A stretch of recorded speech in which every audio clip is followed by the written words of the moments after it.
Good evening, everybody. Welcome to A Girl, a Guy, and a Movie, The Fifth Element, episode 54. My name is Bruce, my only hands, and my friend Janet, which is over here. Hello, Janet. How are you tonight? Hi, I'm good. The wife says hello, and she hopes you're doing well, and she hopes we have a great stream. Well, good. Tell her I said hello too. Hope Go she had a later. great weekend. The last day of her weekend is today. Well, we've got quite the crowd here. I think a lot of these people are yours too. We have Mr. I sent out a couple little, videos, and some to make sure people knew about it. Six Nation 31 Kings is here. Let's do this. This is a show. Hey, everybody.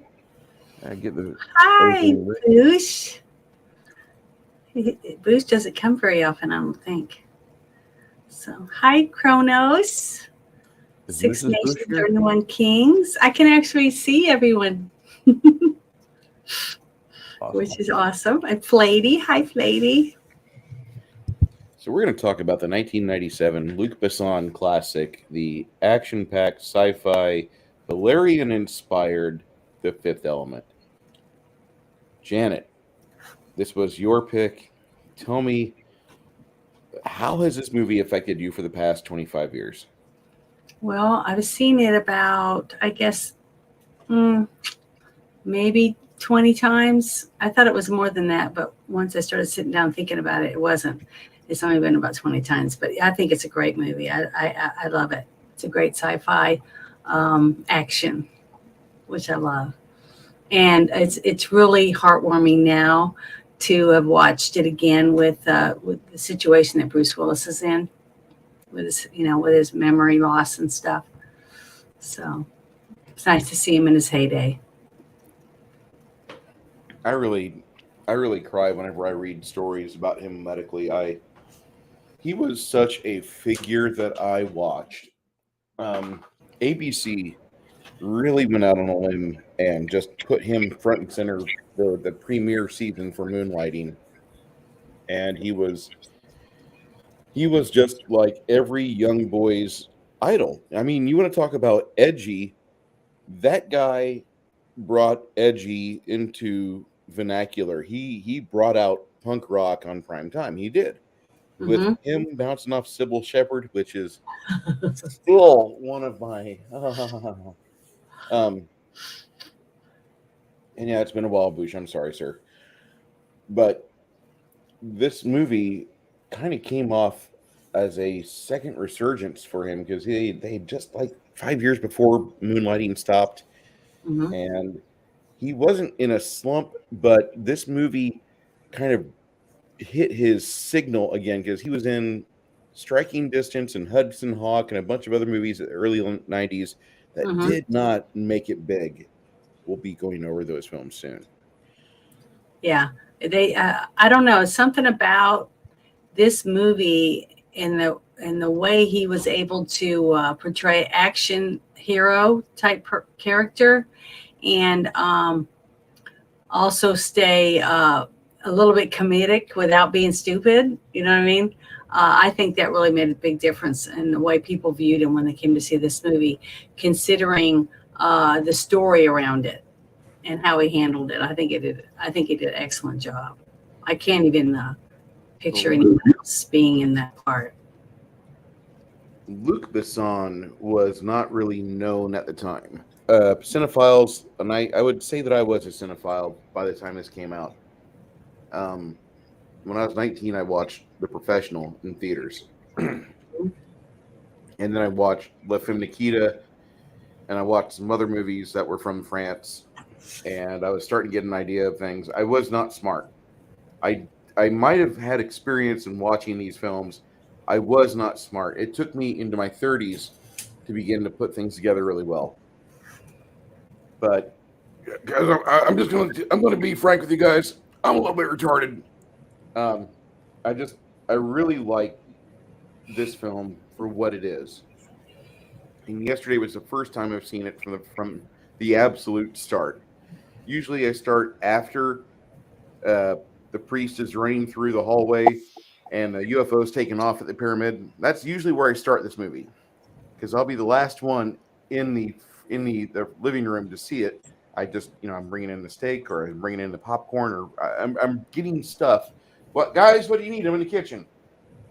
And I saw yesterday Luke Perry's in this movie. Mm-hmm. Aziz, late. And they're marking down how many times Aziz has to get the light out there. Mm-hmm.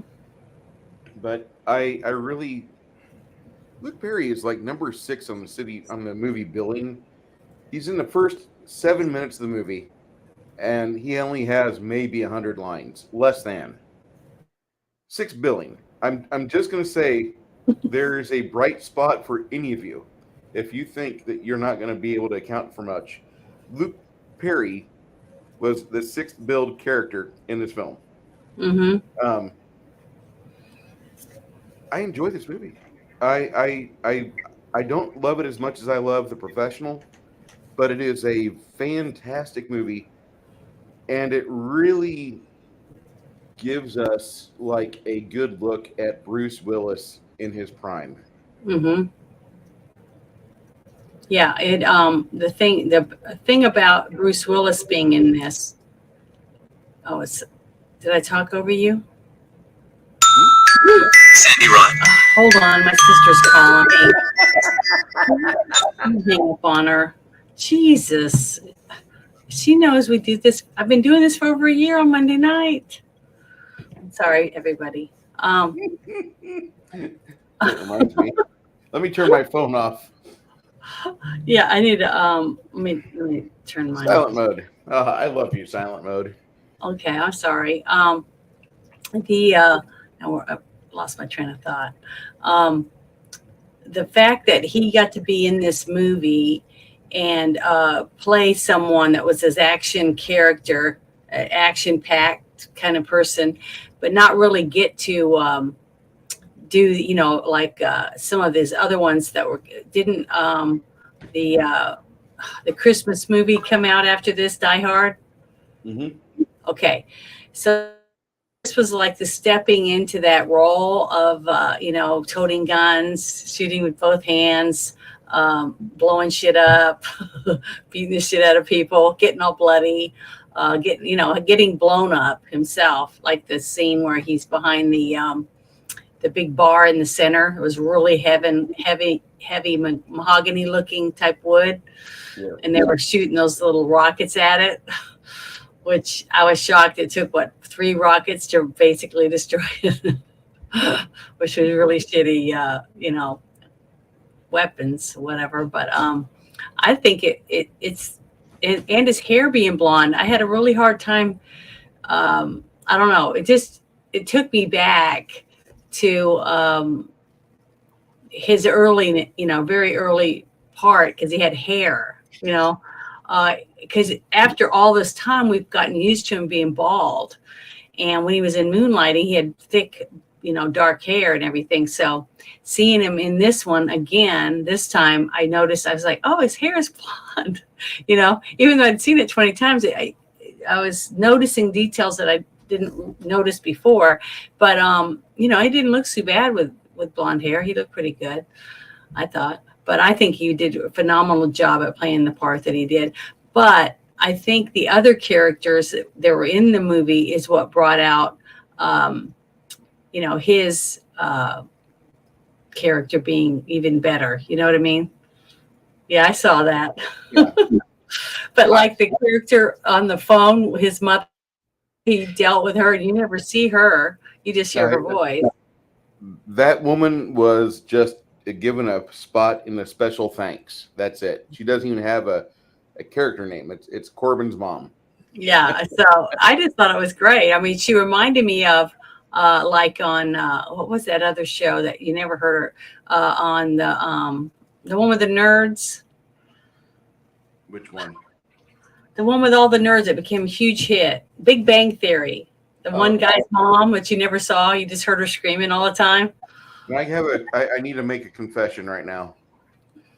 I've watched less than 10 episodes of Big Bang Theory because I think they're fake nerds. I mean, Oh, I know well, they're fake nerds. I love that show. I just thought it was really, really good, and it made nerds popular. Even though they didn't do everything correct with the nerds, it brought nerddom back. You know, it made people that like comic books and Comic Con and different things like that more popular, and put us at the top.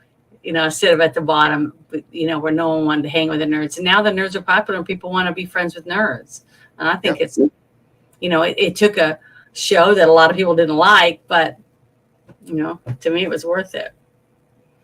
It's not that I don't like Big Bang Theory. I value it for the cultural impact that it had on normies. Hmm. But when I watch Big Bang Theory, where nerds get together and try to do nerd things, I'm like, they're posers. That is not. They are playing D&D within 5 minutes. Fuck you. D&D takes you 9.5 hours on a Saturday. You ignore your family. You tell them, here's some money. Go to Six Flags. I don't fucking care. Just take the goddamn card. We're gonna be busy, and don't come back before this time because we're still gonna be busy being nerds in the front room.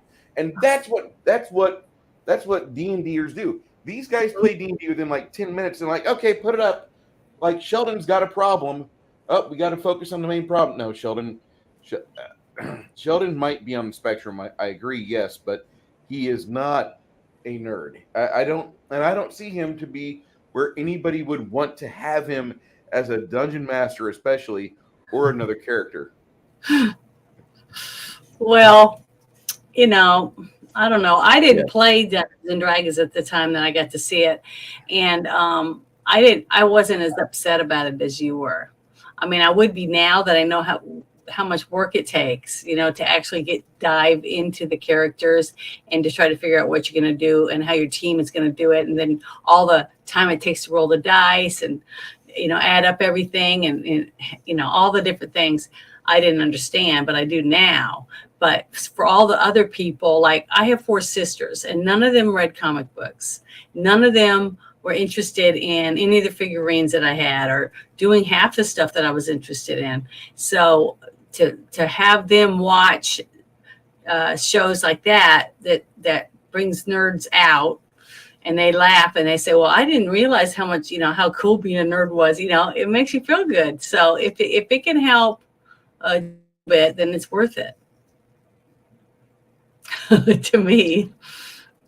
So Tim's like, any first day of role playing, any game that doesn't take the whole night to make the characters, it's not a real role playing game. Ha!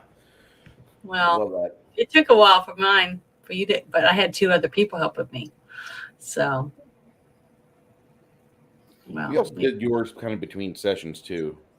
Yeah. Well, I mean, what I was thrown in there, and I had to, but I knew what I wanted in my head, and I knew what I wanted her to be like, but I didn't understand all the other aspects of what it took to do it. But this movie, it was interesting the way that they throw the 2 characters together. You know what I mean? Because when you see her fall into his cab, you know, when she leaps, not knowing what's going to happen, because she doesn't realize she's going to splat down on the pavement. You know, she's just born. She doesn't understand what's happening or what's going on around her. And the fact that she falls into his cab is, I thought was kind of, you know, comical, but action, you know, action comedy or whatever you want to do in that whole aspect of it. That's and like how he's intrigued by her. Of the movie, the decision that she makes to jump, getting her and the main character together, I really feel is a lazy dungeon master who's relying on, just coincidentally, this red-haired super babe flies in the back of your cab. Well, the fact that she wakes up, she sees all these people staring at her. She's talking to them in the only languages she understands, and they're all, she's fearful of them, especially since the one comes over and he seems aggressive and angry, you know, and that's her first, you know, interaction, basically. If it'd been someone else, like the scientist that was in awe of her, the circumstances might have been different. But I just thought she did really well. And when she was standing up there and you see the look on her face I'm going to get emotional again, just like I did the night we watched it. It made me think of the people in the Twin Towers. Just like I said, it made me fear and feel sad for her because of the look on her face and the thought of not knowing that there's nowhere to go. She has no way out. So the only way for her to get away was to leap, to jump. And to me, that was a very deep part of the movie, even though I know you didn't see it that way. That's how I saw it. I saw her in desperation and wanting to get away from where she was, not knowing what the consequences were going to be. And that's what I saw. So maybe I'm reading more into it, but that's how I envisioned it. Yeah, she was very terrified. And I like the fact that she had her own language. In fact, she had like 400 various words that she was supposed to have. She screwed around the language enough that Luc Besson, who was intrigued by this young red-haired vixen, he's asking her questions, and so she hands him her notes. And he's already looking for a way out because the blue-skinned diva singer, who he was already boffing because it's his second wife, he's kind of hitting that 7-year itch. It's only been like 5 or 4 years. He wasn't married to her long at all. Her name's Mai Wen, I guess. And he meets up with pretty enough anymore. Milla and him start talking, and so they start working together, and he kind of gets intrigued by her, and she's like, I've never slept with a director before. And then they get married after he gets divorced. Yeah. Are they still married? No. No. That was a flavor. That was a flavor of the 90s. She changed her hair color, and the flavor went away. And that was one of the worst dye jobs I'd ever seen. It is, and they dyed her hair really bad. It broke her hair. It killed her hair. They had to give her a wig after like 3 or 4 days of filming because the results of it was horrible. And back in the 90s, remember, we were dyeing our hair with Kool-Aid. And those of you kids that are still whatever you could get, berries. I got bug juice. So yeah, and then they were using like real peroxide and stuff when blondes were dyeing their hair blonde, because you could tell by the roots her hair was really, really bleached out, and then they put the orange on that. I got some people that are slamming me in the chat like, Bruce, come on, it's a leap of faith, it's supposed to be a movie. We're gonna have some unbelievable things happen. I just wish they had. The thing is that it drew me into her character. I had sympathy for her. You know what I mean? And I think that's basically what they were trying to do, is to have you sympathize for her, because they wanted you to care about her mission, or what was the reason why she was there, And remember what I said when the ship was flying through the air coming toward Earth, and I said what it looked like. To me, it looked like a chrysalis, with a living being on the inside of it that's about to come out. And then I said that I thought the suit, or the special suit, I guess it was a suit, because I don't think that was the creature. Do you?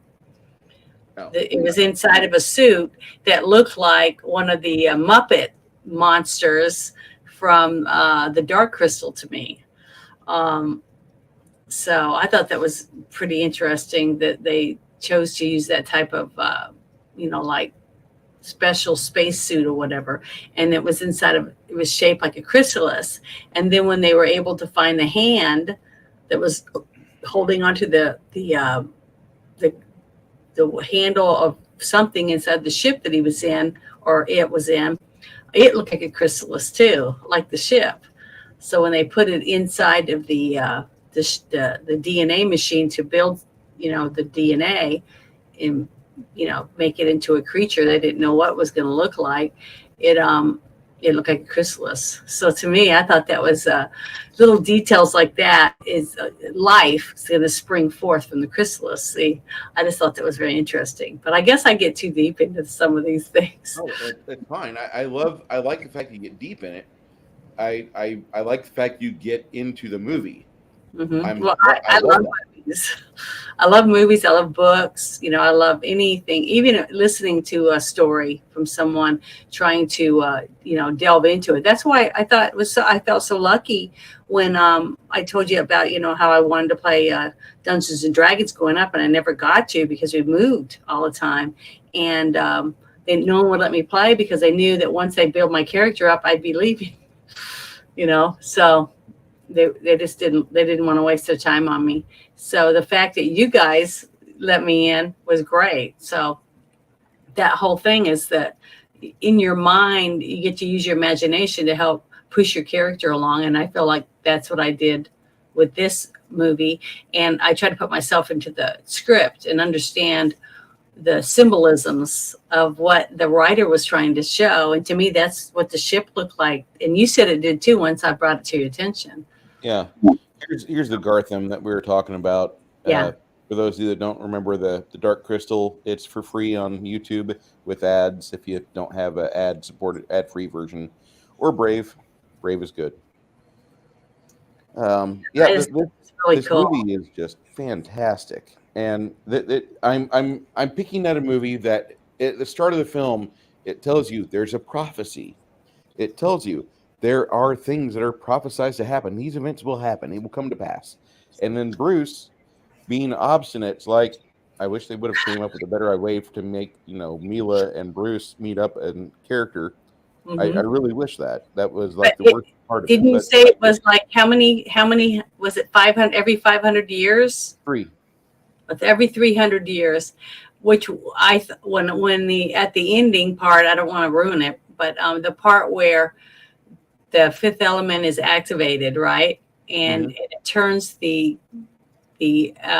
creature or whatever, the world destroyer, which I thought reminded me of the same monster basically that fought Doctor Strange, right? The world destroyer that this and the other one, Gamatu or whatever, the one that came with the Silver Surfer for the Fantastic Four. So it's not like it's something that's never been done before, because we don't know what's out there, and our imagination says it could be something that could come. We have, no way of imagining what it would be like, but that comes and just takes all our resources or sucks our world dry of what it needs and moves on, because we're just like roaches on the planet. We're not needed or whatever. But that's what I felt from this. And when the fifth element is activated, it turns the world destroyer basically into another moon. So I said, so like every 300 years, we're going to have moons just floating around if somebody was to activate the next fifth element. I just thought it was ingenious point of view, the way that they did it. And the special effects, considering, we're watching a movie that's over 25 years old. Okay. And you don't have to state that. I don't need to remind myself I'm old. No, I mean, the special effects. Look how good the special effects were in this movie. I mean, everything about it. Yes, there was flaws, but think about it. You're watching a movie that's from 25 years ago, and then you're seeing the future now. Okay, you're seeing like the little things that came out in the when he's choking on the cherry pit. Okay, and he's choking, and the priest Cornelius is standing there saying, "Yeah, all these things that you have, and none of them are here to, just to pat you on the back so that you can breathe." So you have everything, but you have nothing. You have no one that cares about you enough to want to save your life, basically, which is fact, and it just like any rich person, you can have everything and have buku money falling out of your ass. But if you don't have someone there to hug you and care about you, to even give a shit whether you're breathing, what good is all that money?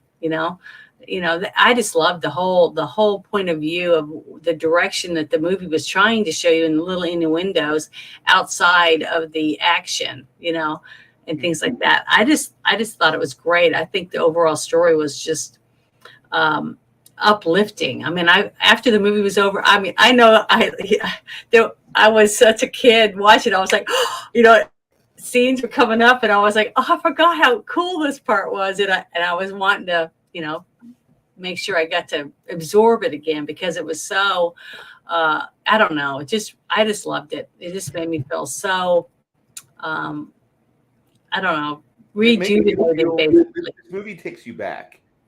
Yeah, not just that. It takes you back. It completely takes you back to a more innocent time, to where you weren't troubled by a recession. You weren't worried about family members in their elder age. You weren't worried about that. Or a pandemic. We were younger. We had other things going on Mhm. that young people worry about, like, I hope this person likes me enough, or gee, I hope my boyfriend doesn't forget it's our 6-month anniversary on Thursday. Oh, wait, we're going out to a movie on Thursday. Maybe he remembered. And when you're in your 20s, this movie, when it was in the theaters, it really speaks to you. And this could be said for any film. But this is such a classic movie, and this is a classic film because it hits all the notes that it should. In 1997, it was kind of genre bending. In 2023, it is a breath of fresh air, and it's exhilarating to watch the kinetic action they have, the miniatures at play, the barely out of the dev kit CGI that's being used for the floating police cars in the streets of New York City. That all holds up. And the movie, I think, is based on the strength of the actors and the fact that you're not looking at the film having the uncanny valley kick off. Like if I were to watch The Phantom Menace right now, I could not watch it more than 30 minutes because there's just too many parts in that movie where I see the CGI is shit. And Well, CGI, how much did it cost? Do you remember how much it cost to make this movie? it wasn't much. Like it was under 40 million, I think. Okay, under 40 million. And look how good the CGI was and the costumes and how many good actors they paid to be in it, right? Mm-hmm. And then today you watch a movie, it costs $200 million to make, and they're happy if they make the money back, basically, in the movie. But the CGI is not nothing compared to using the techniques that they did back then 25 years ago. I'm still watching movies and I'm going, God, this movie sucks. I mean, it's just the quality of the costumes. I'm not talking about just face makeup. I'm talking about the clothing they're wearing, the props that they're using, all these different things. And I was watching, I was like, there's things in this movie that they can't even really do well today. I mean, the diversity that was in this movie. There was black people, there were women, there were tall, there were short, there was fat, there was skinny. I mean, it had just so many different things on. They had drug addicts, they had hookers, they had soldiers, they had police officers. I mean, they just had all these random things in it. And then today they tell us that we don't do any of this stuff, that we've never done that before. And it's like we've progressively gotten worse movies instead of getting better. 25 years ago, this was a great movie and it had so much in it that was entertaining. And if they got this script today, I don't think the movie would be as good because I don't know what they do to it, but it would not be this movie. It wouldn't be as good as this movie turned out with the CGI, with his costumes. I mean, everything about it. It would probably be shit. The movie say it, but the script when he was 16. Mm-hmm. You have to remember that. This was his passion project. Mm-hmm. And he was in his 40s working on this movie, seeing it all come to life. And so he had $90 million, which $90 million, $40 million, that's a lot of money in 1996 to make film. He had enough to do whatever he wanted, and he did. He did everything he wanted with this movie. And he honored Valerian, which is the comic he read, and the artist for Valerian contributed. There's like two or three books that are out based on the artwork of The Fifth Element by the creator of Valerian. And if you are interested in it, you can go search eBay. We'll do that later. But this is a movie that has so much authenticity and sincerity and heart in it. They believed in this film. Mm-hmm. The problem I have is I like Luc Besson irrationally too much. I like him better than Ridley Scott. I like him better than James Cameron when it But comes to these why? products. What is it about him that you think is the reason why you like him so much? Um, God, I'm gonna be a complete dick here, but I like the fact that he's got a very eclectic wife palette. He's got a very good he's got a very good artistic eye. He knows how to talk to the actors and get them to perform and feel as if they are the character that he sees them being. And he got Danny Aiello to work as a restaurateur in Little Italy. He got Mm-hmm. Natalie Portman to do her first set of scenes. That was her first movie, The Professional. He Mm-hmm. had the Fifth Element, which was amazing. He was able to take a nobody actor, and I'm going to say a nobody actor because nobody knew Jason Statham in 1999. Nobody knew him in 2001. When a Mm-hmm. Transporter came out, that's the movie that shot him up to the top. Okay, he was Yeah. in The Ghosts of Mars. He was pretty okay in that movie. He was in Snatch. He was pretty okay in that movie. He was in Lock, Stock, and Two Smoking Barrels. He's great in that movie. But when he got to be the transporter, Luc Besson made him a king. Luc Besson's a kingmaker. And Yeah. as much as, and as for all the flaws he has, I I like Luc Besson. I like the fact that everywhere he goes, he seems to make flowers bloom in my mind because wherever he goes, whatever he wants to do, you see the dreams that he's having turn into a false reality on a screen near you. Mm-hmm. That's what I want. If I was going to be an artist, that's the guy I want to be.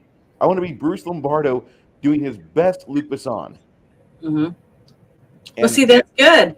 He inspires you to want to see more good films. You see, to not understand what's so hard is how can we have so many good directors out there, okay, that are able to get the right people together to make such good films, but then you have other directors like Abrams, there's a few of them out there that seem to get really good people and make shit. I mean, and I don't that's know. I don't understand. And have more people lined up to throw more money at them to make more shit, which I don't know. I just don't my understand that. I just don't see why the people that are throwing the money to make these movies, don't they watch movies or something? Are they just looking at schematics on a piece of no, paper you can and tell then for a doing it fact. from that? So I don't American understand that. Hollywood directors don't watch movies, Janet. You I can don't tell. understand that. I don't see how they expect to ever make good shit that people like you and I and the rest of us hardworking people want to pay our money to go see if if it's not entertaining. I mean, and I'm gonna go see it more than once. Just like you said the other day, I'm gonna buy this on DVD so I can have it Mhm. to watch it again because it's worth having to rewatch. That's why it's a blockbuster. I mean, movies that people want to see more than once end up being the ones that make the money. And that go and say you don't even get up and leave during the movie. I just don't see how they think that that's a hit.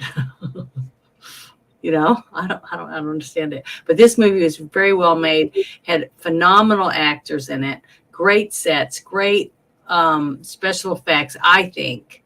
I mean, I know you weren't happy with some of the things, but overall, to me, there's very few things one that I shot. didn't like. There's one shot that I don't like, and that's when the paradise explodes. Mhm. That's the worst scene in the entire film.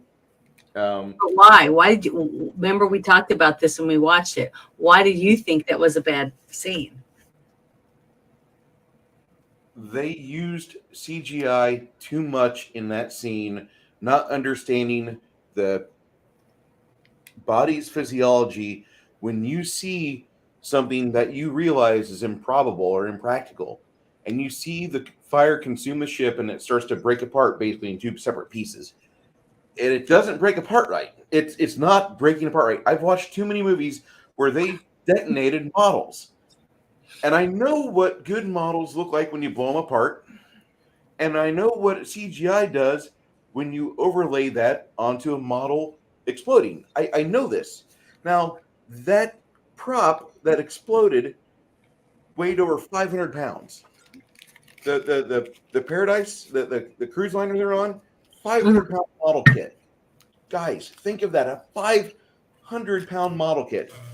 Now, I'll bring something out here real quick. I was doing something on Friday night, and I didn't like it.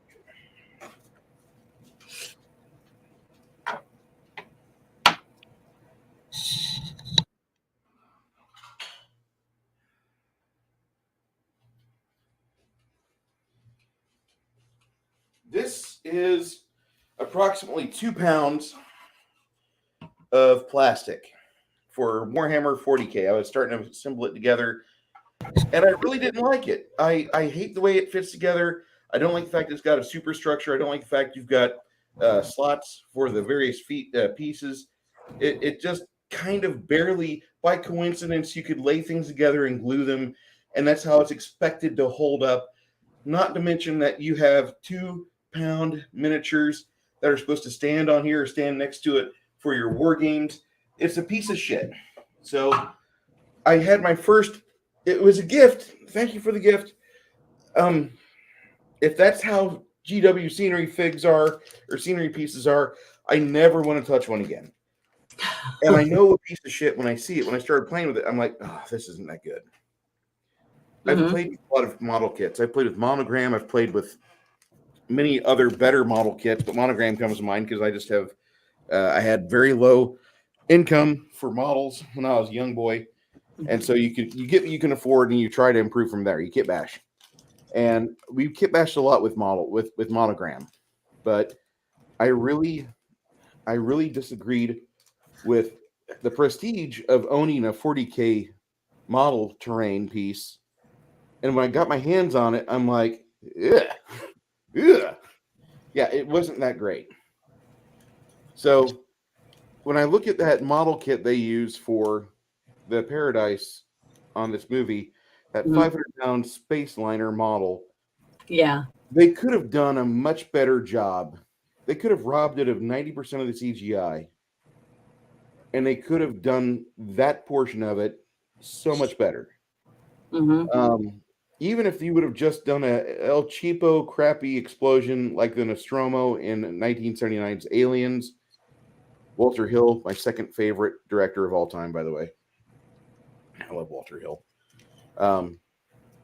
He wrote part of that, and then he was on board for part of Aliens, and then he was doing The Warriors, as you know. But he was very big part of the Aliens behind the scenes at the first stage of that movie, the pre-production and such. And they didn't really know how they're going to have the Nostromo explode up until the very last portion of filming, and they just filmed a really crappy explosion in space. I would be happy with that. Hey, Bone, how you doing? Hi. Yeah, Boosh, listen, as a plumber, I think you can. I'm going to highlight something, and I just want you to say that Bruce is a plumber and he's approaching his journeyman test. And I know when I'm playing with shit, like I have more experience playing with shit than any of you. and I hate saying that when I have my hobby in front of me. Yeah. But there's times when like this is only a product that's embossed, that's brought up because of the name. And that's how I feel about GW. I have some of their models here on the table, but I'm not really a big fan of them. Hey, Bone, how you doing, sir? But that explosion in that movie is the worst part of the film, and that lasts for about 6 seconds. And afterwards, if you're like me, you can open your eyes and be like, okay, the worst part of it's over. Let's enjoy the film. Because you see, I didn't see it the same way as you because I don't know about whether it broke in half and and how it exploded or whatever. All I know is that I do know that now one thing that does bother me is explosions in outer space where there's zero oxygen, right? But this was in the atmosphere of a ocean planet. So to me, the explosion wasn't really that far-fetched or whatever, especially since that was a humongous bomb. Remember, he had that little bitty bomb stuck on the door, right? And he went there and he's dropped the key in, everything. It had 5 seconds left or whatever. And he was like, relieved.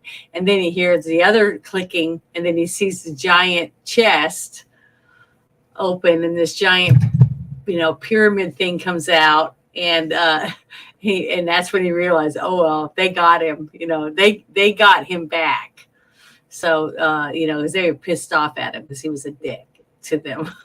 So they got even and blew the shit out of the place. So it was a huge explosion. Yeah, see, to me, I thought it looked pretty darn good. It was right in the middle of where the Divas suite was at, right? Yeah. So to me, it would break in half.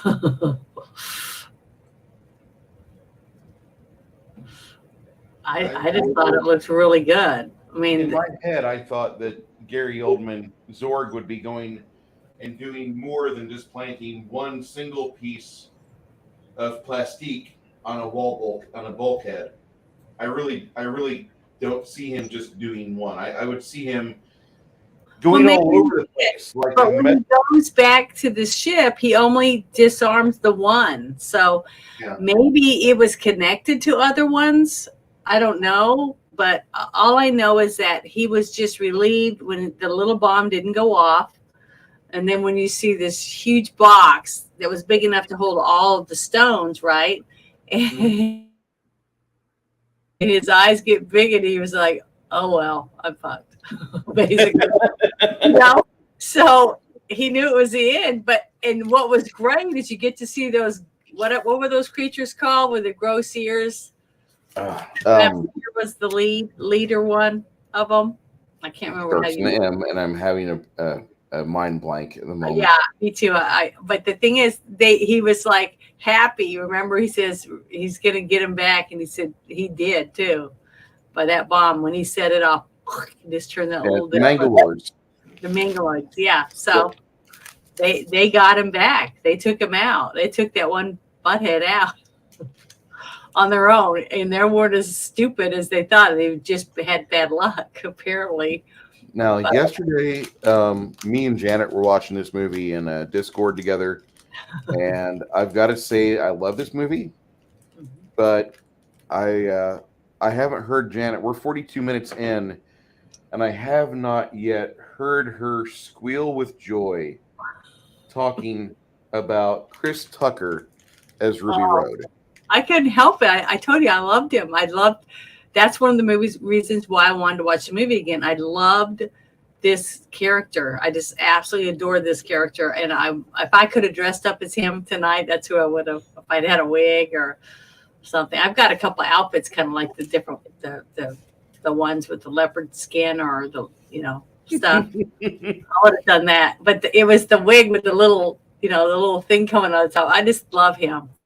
He was so funny. His squealing, that's what I was talking about. The amount of characters that were in this movie that were very versatile, that had they stretched the limits. Okay, and this was 25 years ago, and they're trying to tell you today, that they didn't have transsexuals, they didn't have this, they didn't have that, they didn't know women, no women of color, no this, no that, and I'm like, what planet are these people on? I mean, do they think none of us has ever watched movies before? Or I don't know what it is, but every week we're watching all these movies with so many great kick butt characters in it.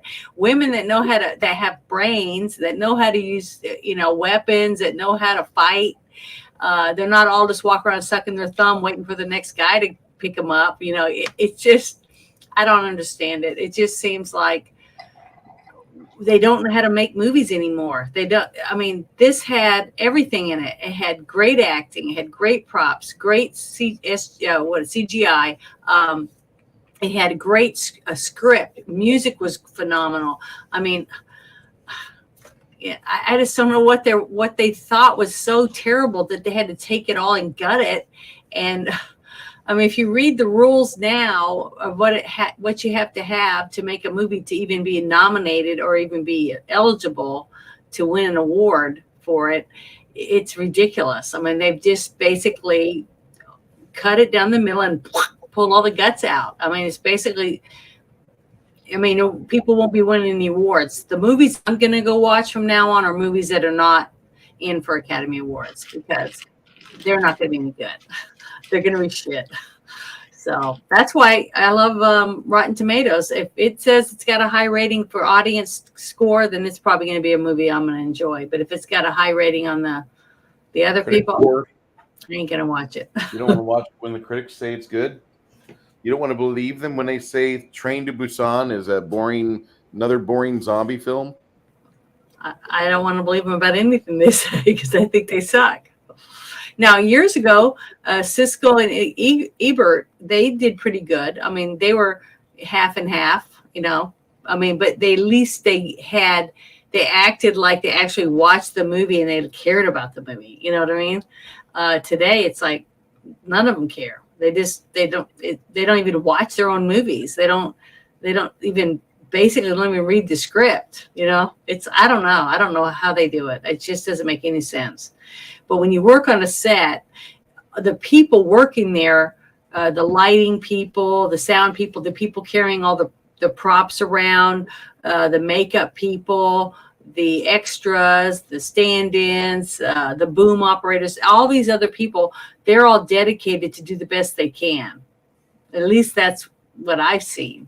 And then it's the executives, it's the people that show up that are investing and they bring their kids and say, I want my kid in this scene in this movie. So everybody's rushing around trying to, you know, take people out and put their kids in it, wife or whoever. So it's like they don't have any concept of what a story is, or I don't know what it is. It's a bunch of people that have no idea, that shouldn't be involved in making movies or TV shows or anything because they do not watch them or want to watch them. So I don't know why they would. If it was my money, when I invest in something, I invested in like the games that make like Words with Friends, things like that. That's what I invested in because people play those types of games, online games, and I don't think they're going to go away. I think they're going to become more prevalent. So that's the kind of stuff I would invest my money in because I'm investing in something I actually do, something I see other people actually doing. So to me, that's might make a few bucks, you know. But if somebody comes to me and says, "Hey, will you invest in this?" and I'm like, "Well, what is it?" Well, it makes holes in holes or something, you know, some stupid concept. And I'm like, "Well, why would I want that?" And they'll say, "Well, because it's here." You know, I'm going to say, "Nah, it's all right. Thank you for asking." And then I'd go on because I'm not interested in investing in something that I don't think anyone's going to be interested in. And if somebody came to me and told me we're making a movie about a movie or whatever, and it wasn't something I would want to watch myself, then I probably wouldn't invest in it. So that to me is common sense, which we seem to be lacking in Hollywood today. Like, I just can't get over the fact that this movie is 25 years old and it's still damn good. It's better than most anything you see right now. You know, I still can't get over that fact of that. That's shocking to me. How good this movie was. And when you were talking about how old it was, I was like, God, really? It's that old? But then you see how young, what was it, Luke Perry and some of these other actors that were in it, how young they were. And you're like, golly, they're young. Every time mention, I'm sorry, Bush. I'm sorry, audience. Every time somebody says something like, this movie's 25 years old, I'm like, hey, I feel the same way. I feel the same way as you. It's hard to realize that. It really is, but it was so good. What happened? I mean, what happened to the decay of Hollywood to make it so hateful of entertainment? It just doesn't make any sense. I don't know. I love good movies. I love fun movies. I love movies that make me want to come back and go see it again, or get me excited about watching it. I mean, everyone wants to put $5 down or 20. I don't know what it costs to go to a porn, because you're going to get a happy ending, right? You know what I mean? There's stays for the end credits. But Does she ever get her sink fixed? As a plumber, I want to know, does she get her sink fixed? Yeah, but the thing is, there's going to be a happy ending for someone while you're watching the movie, because the title says so, basically. And it's a porn, so somebody's going to win. But when today, it's like roulette. You're rolling the dice. You don't have a clue, because you're going through the information, going, God, who wrote it, who's starring in it, who's the director, all that, still not knowing for sure whether it's going to be any good. But it's getting easier now to kind of tell, well, if that person's, I'm not going to go see it because it's going to be shit. So it's sad, but that's basically, instead of us going, wow, so-and-so made it, I'm going to go see it, or so-and-so's in it, they're in good movies, and you go see it. But it's not like that now. But this movie was really good. And I'm thankful they made it when they did, because if they made it today, it would be shit. Well, they kind of did make this movie today. In 2017, Luc Besson, my favorite director, he put forth his effort for the Valerian City of a Thousand Planets. And I haven't heard a whole lot of people talk great about it. And we are going to watch it sometime around the month of August. Because I want to watch it really bad.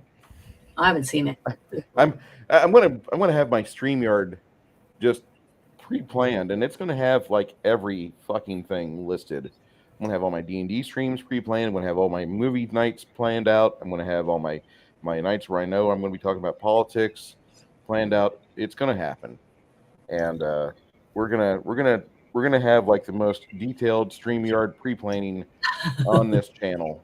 On my Rumble, and we need to watch Valerian, because it is the true inspiration brought to life, and it probably doesn't make a good impression of that movie, but I still want to see it. Well, I want to see it, because if any of his movies are half as good as what I thought this movie was, to me it would be worth to watch his movies, just because I love this movie so much. I thought it was great. To me, it had almost everything you'd want. I mean, it had comedy, it had action, it had love and romance, and it had young love. And it just had a lot of different things that I thought were really good. I mean, it had the overbearing mom, it just had so many good things in it that made it funny and entertaining. And it's just hard to get that anymore. What are we looking for? When I opened this up, it showed me the Fast X still, and I was gonna go, and that right there. And I thought, oh, they already have. They know I'm looking for Fifth Element. I was gonna click on that. I'm like, no, it's Vin Diesel. It's not Bruce Willis, Bruce. That's Vin Diesel. I'm sorry, guys. That's what I said, because to see him again with hair, it was just I don't know. It was kind of weird. It kind of took me back. I was like, wow, he's so young, in this, and I don't know. And he's playing opposite of a beautiful young woman, and at the same time, I know he was married to Demi Moore, a beautiful woman, and then he had 3 beautiful daughters. So she has gotten like a serious like $75 or more bottle of wine. She is aged and improved. Oh yeah, she's still beautiful. She's a beautiful woman. Oh yeah, she's apparently a great mom, because her daughters, I've never seen lots of terrible things coming out about her daughters and stuff. And the thing is that she has like a ranch in Idaho or something, because she said she wanted to raise her kids away from Hollywood. So you know. And I think one of them, which is Rumor, is the one that is in acting. The other two daughters aren't into doing movies and things like that. So I think it's great. Yeah, there's a. Have you ever seen Heavy Metal, Janet? The first Heavy Metal movie? Is it a cartoon? Yes. Okay, I think I have seen it, but it was a long time ago. One of my friends wanted me to watch it. I'm trying to remember which one, but they, I did have a few nerd friends every so often as I moved around. But yeah, I think it was one of my friends that said, "Hey, you need to watch this. It's really good." It's not a bad movie. It does pretty well with what it has. Part 2 you can skip, but it's if you like a cheesy story, it's okay. Part 2 is okay. But as teenager, Besson envisioned the world of the Fifth Element, and he wrote this when he was 16, and the movie wasn't released in cinemas till he was 38. I earlier said in his 40s. My bad. JP says something which a lot of us have always felt like it seems like an expansion on it, because that first portion of Heavy Metal has a lot of themes that are very close to what we see in the Fifth Element realized in live action. Mm-hmm.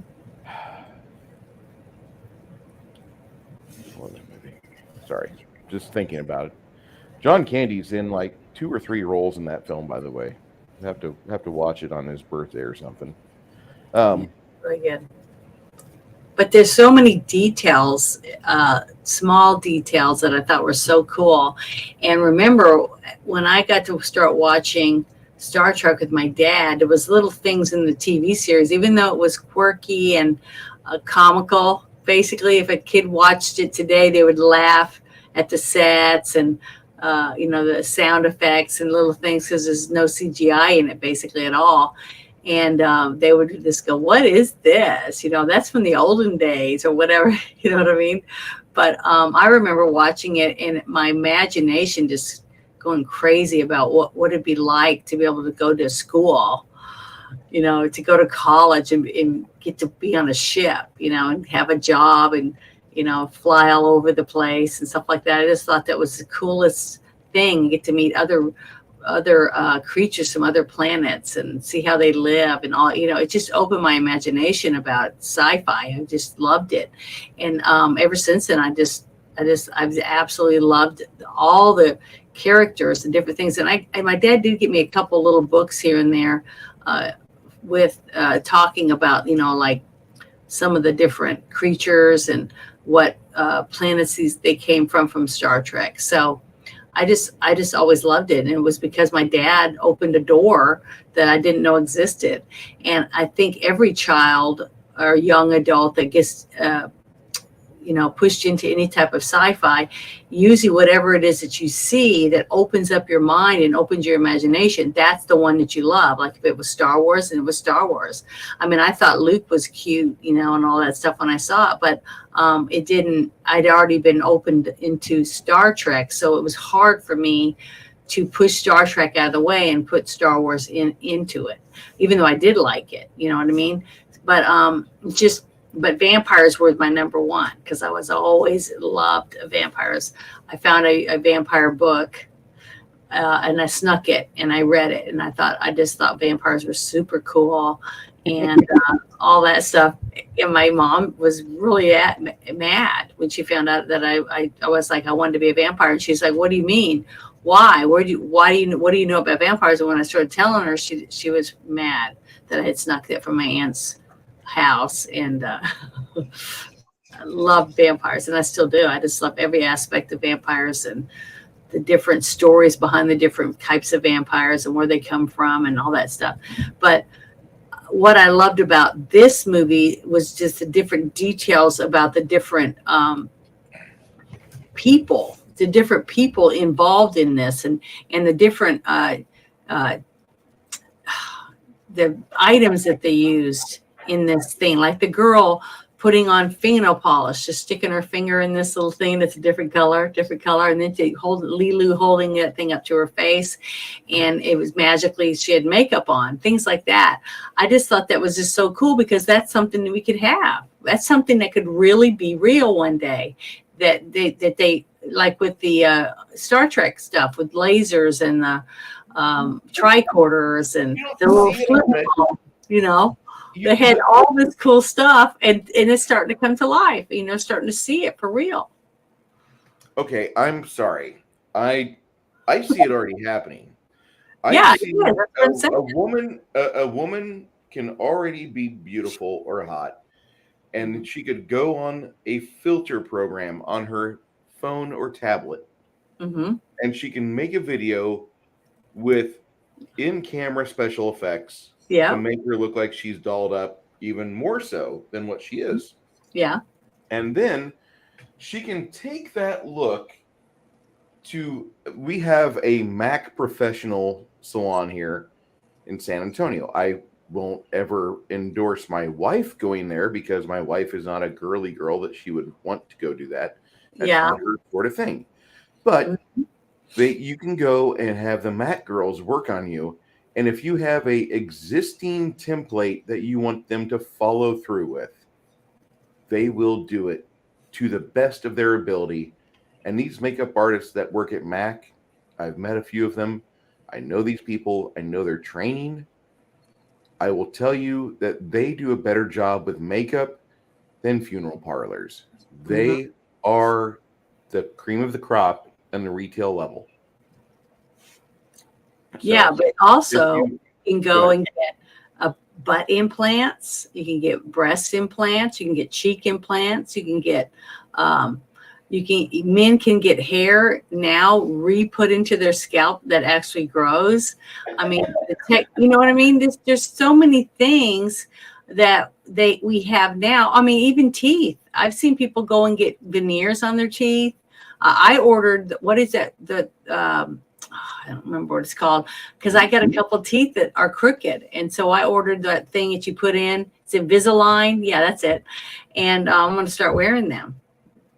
So tomorrow night will be my first night to actually put them in and wear them for a couple of weeks and see whether or not I can straighten a couple of my teeth. Because my dentist said, well, you know, I don't think it's that bad, but I do. It's always bothered me. So I'm finally going to try to do something. If you're going to put forth the effort for it, I wish you the best on it.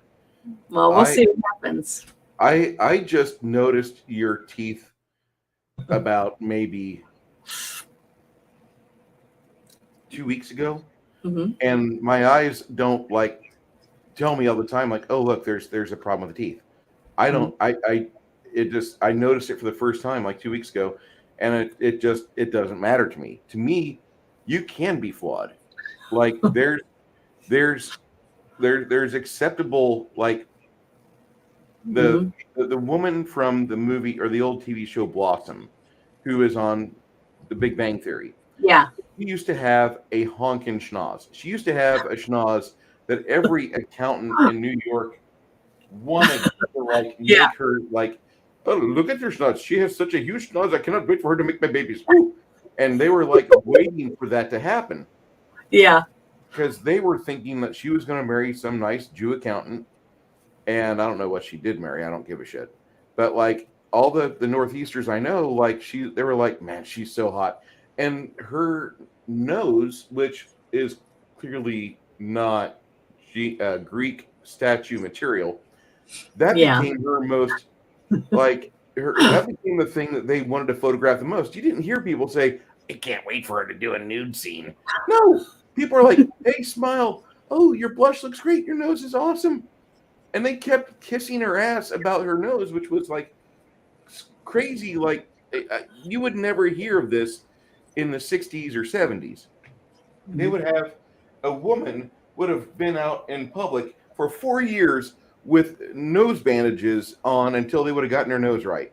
But in the late 80s, early 90s, they started getting brave, and feminism was like, you're going to accept us for what flaws we have. And I kind of agree with that. I like that. And besides, if a girl's got a honkin' schnoz, that just means that she's going to smell a shit in the baby diaper before you. Well, maybe. if she doesn't have a deviated septum or something. But the thing is that there's so many options today compared to 25 years ago when this movie came out. But the concept was what was so cool, that the screenwriter put those different things in there because they were in his imagination, right? See, that to me is what I'm talking about.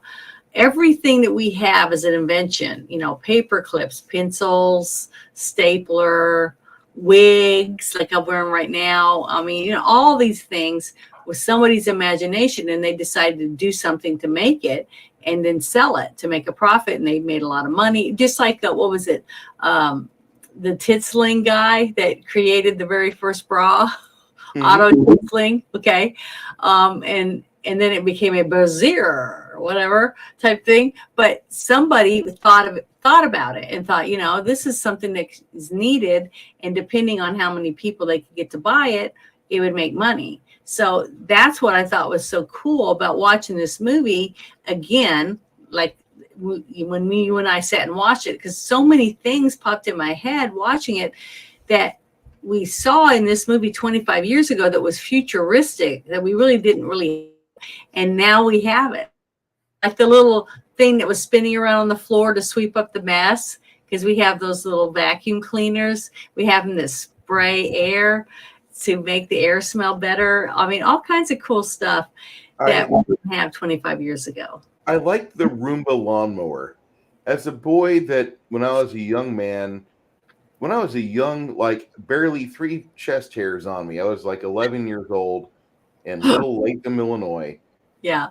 Living a block away from future Mudvayne and Hell Yeah vocalist Chad Gray. Mm-hmm. He would see me and he'd make fun of me because I was going out and pushing a lawnmower and earning like pittance for my lawn mowing skills with my buddy Johnny. And we mowed his neighbors' lawns, and these old ladies paid us pretty good money for it. Like, not great money, but over the course of a summer, I bought my own PC. It wasn't a great PC, it was a Commodore. Mm-hmm. But you now don't have to worry about pushing a lawnmower. If you don't want to do it, you can just take your Roomba mower out for a walk in your yard one time, and it remembers the lay of your land. And on a certain day, it will wake up and go mow the lawn. It kills me. Like, wait, we're doing that? Like, I can't imagine all of, like, I was thinking when I first heard of the Roomba lawnmower, I was going to see roving gangs of Hispanics going around to the rich neighborhoods, making sure nobody was looking, smashing surveillance equipment, and then breaking the lawnmower, and then like throwing a brick through somebody's window with a wadded up piece of paper, bricks thrown through a window. Having lawnmower issues? Call Jose's Lawn Service. We take care of everything, SA. And I was thinking that would happen, but it didn't. Mm-hmm. Now we still have rampant crime, but I don't see people breaking these automated lawnmowers, which have taken away jobs. They took our jobs. But but the thing is, you think about it, all the cool things that you imagine as a kid in your mind, I mean, that's where all inventions come from. You're thinking of something, and then you take the time and you put it together and you make a demo of it, and then you tell your parents or whatever, and then somehow somebody invents something. I mean, like all these rich people, like the guy that invented Twitter, or the guy that invented the Square, which is the way to pay for things, with your phone. Things like, there's just tons of things that we don't even think about. The guy that wrote the very first role-playing game for you to play. There's just so many things you can't even fathom what your life would have been like without any of these things at all, because somebody created it using their imagination, and it came out and made it for other people to be able to use it, to access it. So it just hit me like a ton of bricks when we were watching this movie, and I was like, all these things that are in this, and then 25 years ago when this movie came out, because you mentioned it wasn't even me. You said something about, wow, it's been 25 years or whatever. And I went, what? You remember? I was like, it's been that long since this movie came out. And then my whole view of the movie was different, because it was like we went back in time when it came to making something good. You know, the movies have gotten worse. You know, what people would think was a good movie, entertainment wise, has gone back in time instead of forward, compared to how good movies were back when this movie came out. You know, the talent, the techniques that people used for props and makeup and everything else. I don't know. I don't know. It just really bummed me out after that. I just don't understand it. That happens to me sometimes when I'm watching. I'm like, how can they make something so good? And now today, they just harp constantly about how we're not diverse enough. We don't have enough women doing this. We don't have enough women doing that, or enough blacks, or enough Hispanics. They got bitchy about this movie too, because this first 30 minutes of the film, there's like only 2 people that are females, and one of them just so happens to be the one they craft out of like ether, or like some boy's dream. Which, I mean, I think it's kind of cool. You know, this is almost Logan's Run-esque. You know, we're like, I'm going to go on a rotation. Who am I going to get tonight, Chatterbait? And, you know, you have a hot babe or hot dude materialize in your room. It's like, aha, my matching partner. Okay, let's go. Come on, let's go. No. Now you can craft your own Lulu. I'm a woman, and I watched it, and I can sit and watch a movie, I mean, and not even think about how many men are in it, or how many women, or how many blacks, or how many kids, or any of that. Because all I'm wanting to do is pay attention to the story and have someone entertain me for 2 hours. You know, what is that you're showing? It's a Roomba? The Roomba lawnmower. Oh, okay. It's super neat. $2,500. And this is for a half acre to a full acre. Mm-hmm. Husqvarna Automower. Battery operated, so it doesn't use gas. No, it's gay. I mean, I wish it used gas. I'm sorry. I really do. Because that's when you mow the lawn, I want to smell fresh cut grass and gasoline. That's what I want to smell. I don't want to be like, what is that smell of baking, of burning lithium battery? Well, I have in my shed. I don't want to see that. I have a battery operated push mower, and I had 3 batteries for it. So I'm gonna have to buy you like $150 Toro. But I have like a blower and 2 different trimmers, and I'm trying to think of a couple little other tools, and they all use the same battery. And I just take a battery and move it around to the different tools so I can do stuff in my yard. And my edger is really cool. It looks like the nose on one of those gators, or gar gators, or whatever those are called, and it's got like a saw nose on it. It's like that, and I can trim bushes and stuff as long as the limbs aren't, really thick, and it uses batteries. So I don't have to worry about having oil changed or anything. It's easy for me. It's not the fact that it uses gas. It's the fact that it's easy for me because I don't have to worry about checking the oil or any of that stuff. I just put the batteries in, charge them, and I'm ready to go. And I wear an apron. I can put 2 or 3 batteries in the front of it and go down and weed eat all the way down my driveway and just take a battery out, put a new one in. And to me, it's convenient. It's really nice. And they're lightweight. They're not real heavy. So, because I'm doing the yard work, so I want to make sure I have a way of doing it without having to worry about having to take it to the shop all the time. But that's what I saw from this movie, was the futuristic things that we do have now that we didn't have then. I thought was really neat. But the whole concept too with the stones, which you don't get to see until he takes them out of her stomach, when she gets shot, the diva. And you see them, they don't look very big. They're kind of small, but you don't really understand the concept behind them until they're in the what would you call that? A temple? Was it like a temple out? Yeah, I guess you'd say that's more like a temple, or that's yeah.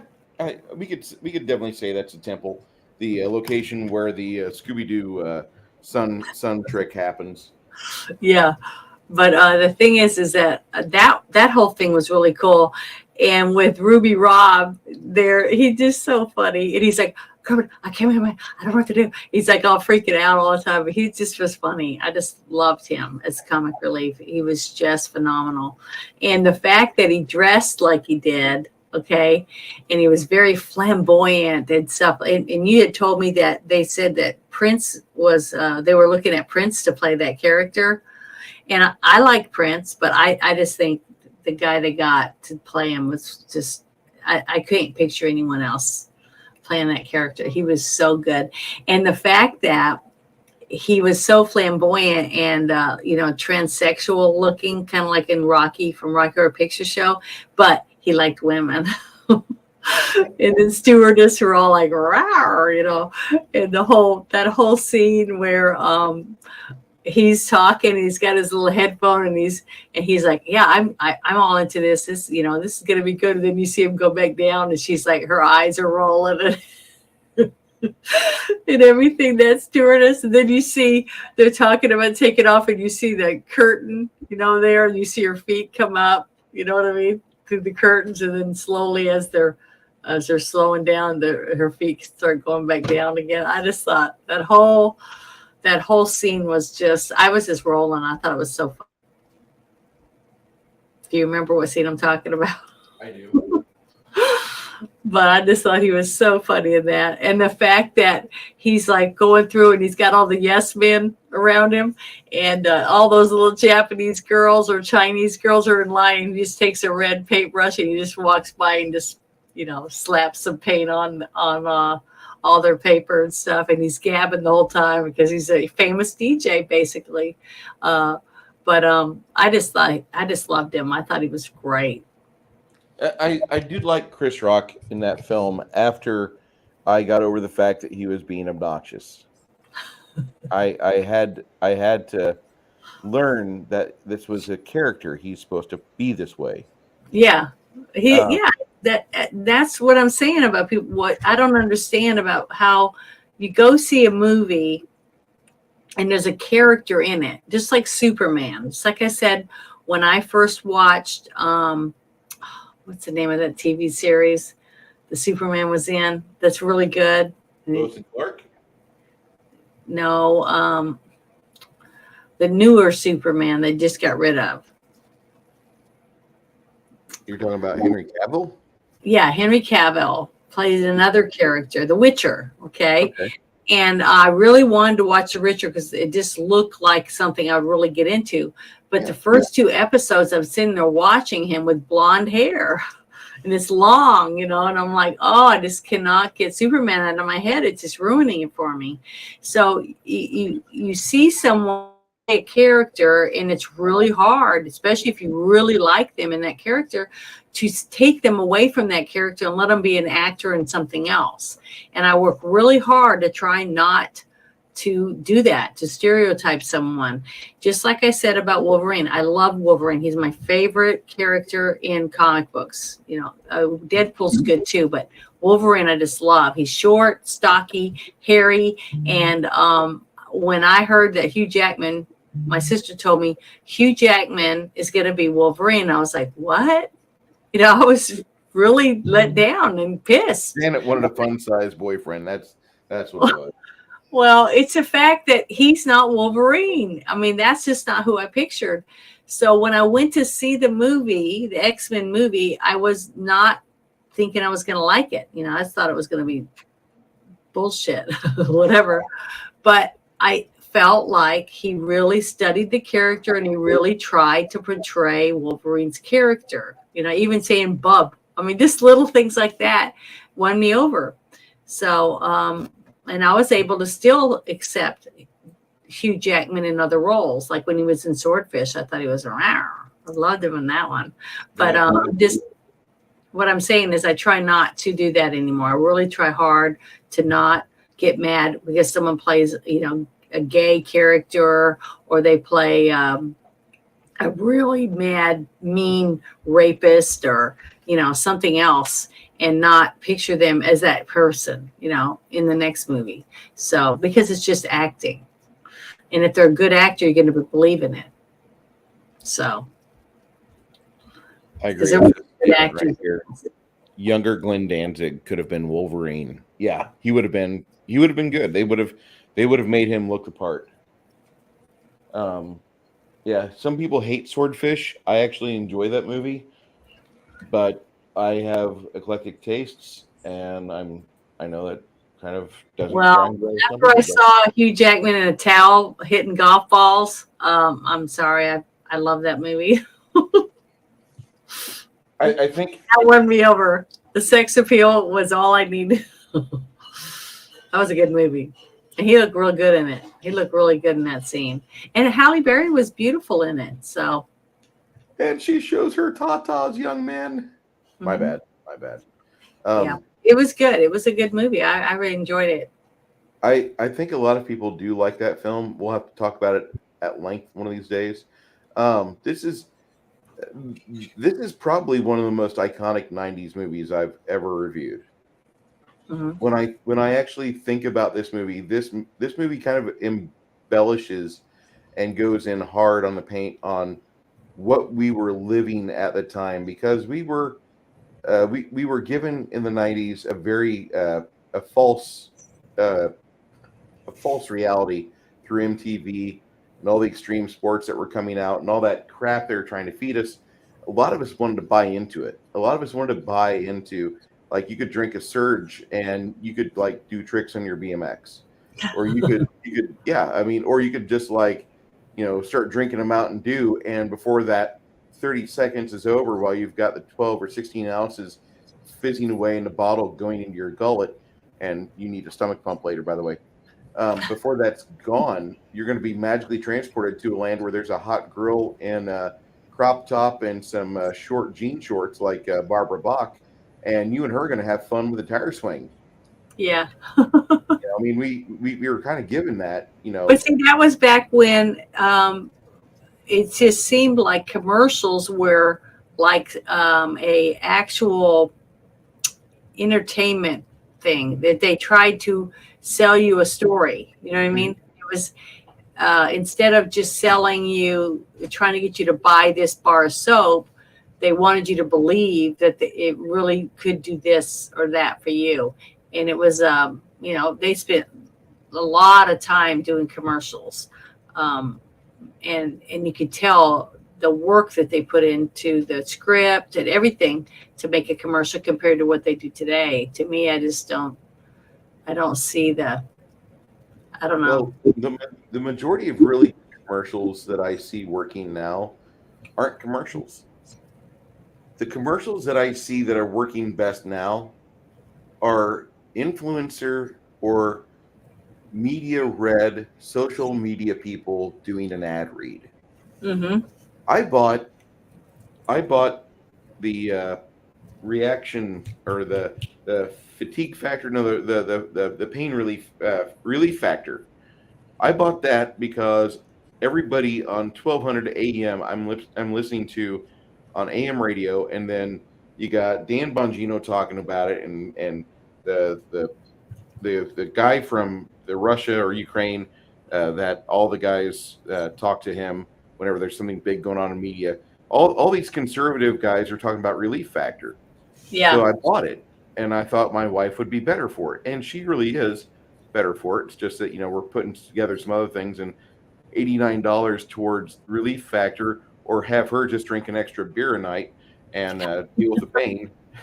Yeah. Well, cheaper to have an extra beer a night Yeah. and deal with pain. We're going to do that instead. But whenever we probably about a year from now, we're going to have some bills knocked off, and the relief factor and the sleep factor we're going to try out. I'm going to try the sleep factor because I want to have good sleep. I don't want to be woken up in the middle of the night. I want to just be gone. And my wife is upset because I do that really well as is. And I'm like, no, you can have your relief factor. I'm going to have this sleep factor. And I think most people nowadays don't buy off commercials. Commercials are a thing of the past. We used to see Yeah. commercials all the time. And commercials gave way to like the first ad reads were really not ad reads, but they were social gatherings known as Tupperware parties. Your mom had that. Mm-hmm. Tupperware parties Yeah, are and the thing is too, when they started coming out with these DVRs where you could record shows, right? So what happened once they started recording shows through all the commercials? yep.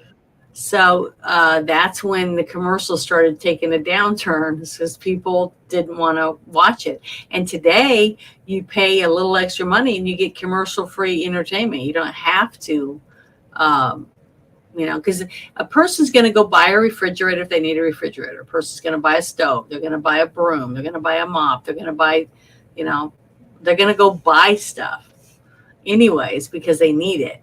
Now, the only thing that you need to push basically is stuff that, non-essential stuff. You know what I mean? Like perfume or jewelry, other things that, a motorcycle, things that make you want, not something that you've got to have. So that's where I've seen the commercials are pushing towards those types of products and not so much, go buy Dawn dish soap. Or this and that. It's on the shelf there, but people are usually just picking it because of the price more than anything else now. But it's the items that you don't need. That's where I'm seeing the ads today. Yeah, I mean, I could go into a 40-second rant about how much I hate Raid Shadow Legends or NordVPN. I mean, those are my two enemies I have to fast forward through today because they're ad reads on a platform that I don't see commercials. But if my favorite YouTuber, now I'm going to Rumble, my favorite Rumble guy is got an ad read for something that I particularly don't like, I got to stomach through it or I got to fast forward to it and I got to fine tune where he drops from the ad read back into his normal programming, which is why I subscribed to you in the first place, you motherfucker. And buy Blackout Coffee. Yeah. Anyway, I'm just, I think we all are there. But we'll get back to the part where they were putting the stones onto the little things when Lilu tells them the wind blows, okay, and fire burns or whatever, and that's when finally it clicks in their heads that they have to have a sample of the four elements. Yeah, they have to use the elements to ignite the stones. And that whole thing is really cool when each of them take one and you see them each. And what was funny, the one thing that did stand out to me is when Cornelius wipes his head and he's able to squeeze enough sweat, out of it to get the stone to activate. I just thought that was kind of funny. And that whole thing, and then he's got one match left. Just one match is ready to. Because how many times have you seen anybody just use a match just to light a cigarette today? And think about it. I don't see matches used at all. Okay, so that's what I'm saying. Somebody my age use a match. That's what was interesting about the different things that stood out to me from comparing it from 25 years ago till today. That's what made it very interesting to me because it was that you just don't see it, and it's you don't realize it at the time. Now I still use matches sometimes because I'll be doing burning a bunch of shit in my yard, like limbs and boxes, because I have a huge pile of boxes, empty boxes or stuff that you get mailed to you or whatever, and I set them out on the back porch, even if they get rained on. I still save it, and then because there's no reason to try to put them all in my garbage, and we don't have where I'm at right now. I mean, in New Orleans, you can recycle. They have these little boxes. You just put all your stuff in it, and you have a paper, glasses, whatever. You're gonna separate it out. But here they don't have that, so I just break them down and stack them on the back porch. And when I get a bunch of them, I have a bonfire, and I use the cardboard to help burn, all the limbs and leaves or whatever else that I find, in the yard that needs to get rid of it. And I just have a big bonfire and get rid of stuff. But everybody does everything different, how they were depending on where you live and how you do things. But that whole thing with the at the ending with the romance part, remember when he asked Cornelius what she'd said to him, and he what those words meant, and he said not without her permission, because he tried to kiss her. Yeah. And then he talks to himself later. And so the little hints of romance I thought was really sweet. And then at the very end, after she watched videos about war and how, humankind are such animals, basically, tearing each other up for property or what money or whatever it is. And then she was like, why should I try to save humanity? And why? I mean, what is it worth? What is worth saving? And that's when he says love. And that's when you see Cornelius in the background. He's like, just tell her you love her, because he wants to save the world or whatever. And I just thought that was really sweet when, he picks her up and he's hugging her and then he kisses her about saving the world, because we have love, between people. And I just thought that was romantic and stuff. So it had a lot of aspects of things that I look for entertainment purposes for myself. Now, I think anyone that hasn't seen this movie needs to watch it. I think that they'd be pleasantly surprised in how good this movie is. It's got everything in it. It's got action. It's got romance. It's got great scenes, great CGI. I mean, good costumes, and the diva singing. All that is just all really good entertainment. It's just got a lot of aspects in it. And even with the diva singing and the real weird operatic music and stuff, I don't even think that turns guys off. I mean, you know what I mean? Or even the romance parts of it, I don't think it would be something that's so repelling that guys are going to go, oh, I don't want to go see it. It's so stupid. I didn't hear any guys bitching. I think I might have been the only person completely upset discussing this movie when I was in my 20s. I didn't really appreciate it that much. I'm not going to try to fool you. It took me a while to warm up to this movie because of all the various things that were added in. And once I started seeing it, I started enjoying it. So I'm very much okay with this movie now as a 40-something. But in my 20s, when it was fresh and new and I was trying to reject a lot of things that were in the cool kids club, no, I'm just going to play D&D tonight, guys. I don't want to go see a movie. I really have turned my opinion on this film. And I think that all the elements of it that would not be a strong masculine draw, like the opera singer or the romance with the little genie in a bottle that turns out to be Lilu. Yeah. I think it's really the best. But Lilu's not the only just attractive woman in it. I mean, look at all the beautiful stewardesses. You could have been like completely happy as a heterosexual if this was your future, because going to McDonald's, you would want to just spend the entire time gathering phone numbers or social media tags, and we'll talk later. And I can't understand how people don't like this movie. This movie is the future I want. Yeah, I just thought it was so cute. It's so cute when I kept saying, holy crap, McDonald's paid a lot of money to be advertising in this movie, because the girls with the hats with the giant M's on them and the sexy costumes that they were wearing. And then the stewardess, they all had the blonde hair. It was a little curled, like this, but I didn't have a wig like that. So did you think that look was reminiscent to Jackie O? A little bit, because the little pillbox hats, which I tried to make me one, but it turned out like crap, so I didn't get to use it.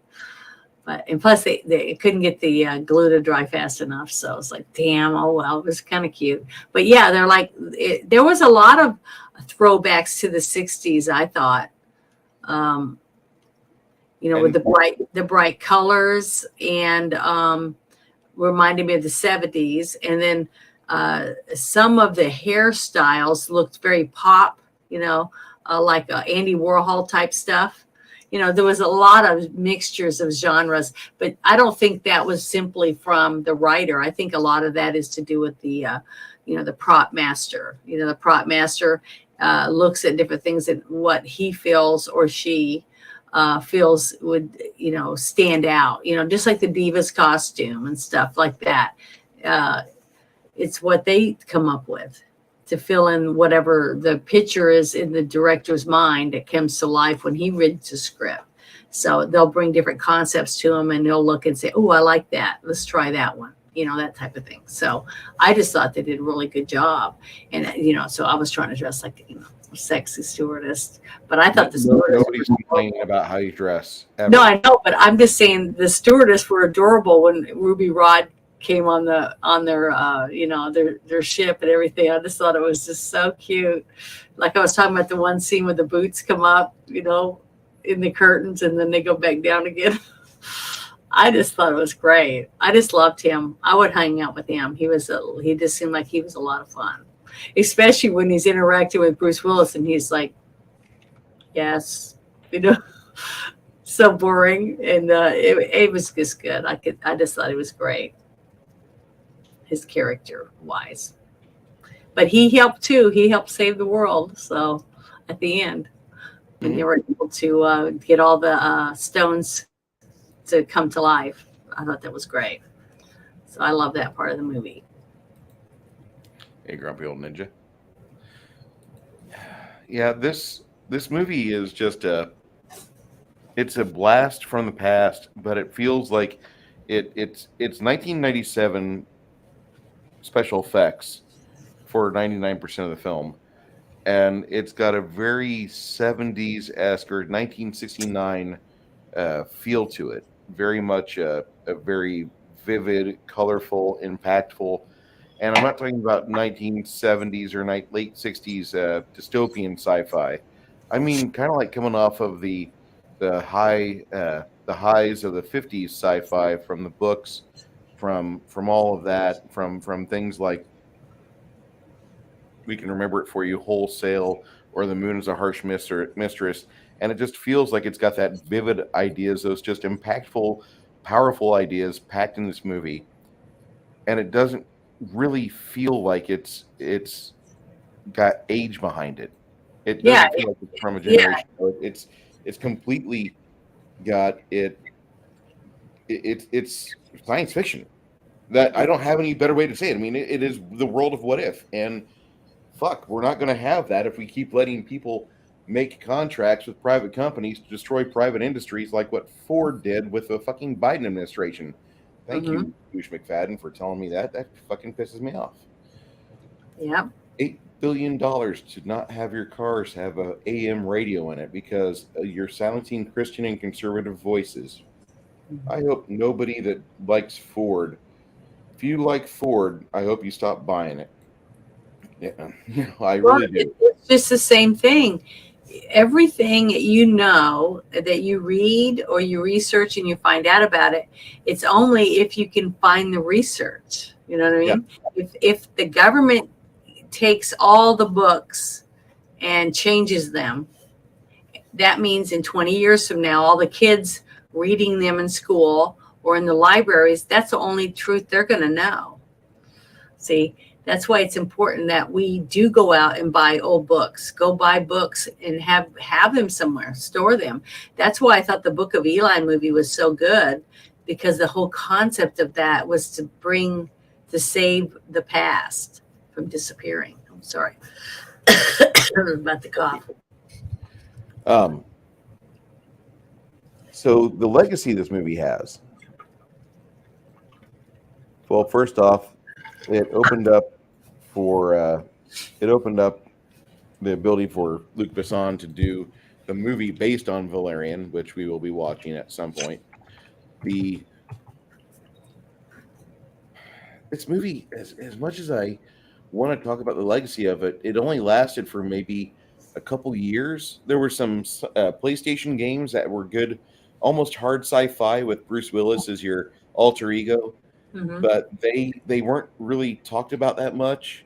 Uh, 2 years later, there was a movie that came out that destroyed the box office, and it revolutionized cinematography and how we film action scenes, and that's The Matrix. Yes. So, you as much as I want to say this movie has a lasting legacy, you have to get nerds around to talk about it. You Yeah. really do.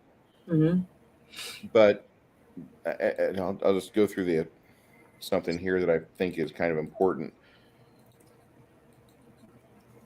Don't get political, Bruce. Don't See, get that's one thing I tell people all the time is I'm like, instead of sitting down and trying to choke down some of these TV series and things like that they have out today, in the last 10 years, I've seen such terrible crap on TV. I tell people, go back in the past and start looking at some of the older shows. I mean, because they're popular because there's whole channels now, streaming entities that you can get on that have like Netflix. You can watch every single episode of Star Trek, the original series, things like that. And that's why they're popular. That's why Netflix and some of these other streaming channels, and there's a couple that are free that you can get on cable or the internet or whatever. I can't remember the names of them. I'm sorry, I don't remember them. But you can watch all kinds of shows on them. Old shows, old game shows, old TV series, old movies, and things like that. And once you start watching it, you get hooked because you're drawn in because it's actual entertainment. You know what I mean? It's just hard to go back to what that we have on TV now, when you can go back to the past and actually be entertained with stuff that's great. Great shows, TV shows, movies, whatever it is that your interests are. But I don't know. To me, it's really hard to find anything that's really good anymore. I hope they fix this. It's better.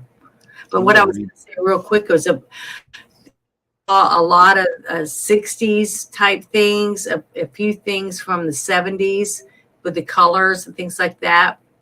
But people seem to think that the history repeats itself when it comes, fads come back in and then they go out and then they come back in again. So maybe that concept is what they decided to use when, the script writer and the prop people and stuff like that, and the wardrobe people got together of what styles that they liked. Because you got to remember, everything that's done in the concept part, the drawings and stuff, are all taken to the director, and the director says yes or no. So the director really does have final say. So, but the people that actually draw up the concepts is the ones that come up with the ideas of what is actually going to look like. So that, it's all put together that way, but the director is the one that finalizes everything. Like the vehicles, you see right there. I'm loving this. I love the throwback on the vehicles, by the way. They completely look like something you'd find in like a post World War II, not quite the 50s yet. That looks like a Tucker-esque mobile. It really does.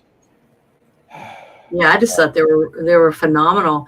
And the way that they did it, like, remember what we were talking about it during the movie, was you see the buildings, just like today, you see they look the same. When you're looking down out the window, you see the street below, but you don't see the street. You see vehicles driving and, or not driving, but flying through, and you got them going this way and they're stopping, like there's stoplights, but there's layers of them. It's like a layer of cars flying here, a layer of cars flying there, and it goes up and up and up.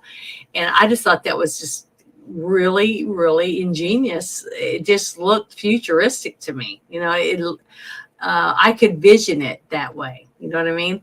And that's what I thought was so endearing about this movie, and that's why to me it won't age, because there's so much in it packed in that there's no way to say, oh, that looks like it's from this, or that looks like, from whatever. It pulls me back to whatever, it doesn't, because there's so many different things in it thrown every direction that it could be in the future and it could be now, and that's what I thought it was really cool. It's not campy like the original Star Trek series. You know what I mean? You can tell by looking at it, the way it's put together and everything, that it's older, that it was an old thing. But when you watch this movie, I can't tell. That's why I said we were all 25 years ago. We were shocked because of how good it was and how well it fit in to the future. So I just loved everything about it. You could tell that the director put a lot of work into making sure his vision came to life the way he saw it. And you can tell. I have something that maybe you guys will like. We're gonna probably be demonetized. So Gonna probably be what? We're probably gonna have a demonetized stream, which is fine. Oh well, that's fine. Yeah, I'm not concerned about it. I want to show you. Oh, guys. this is the real singer? This is not the real singer. This is just a lady from Japan doing this, and play a few seconds of it.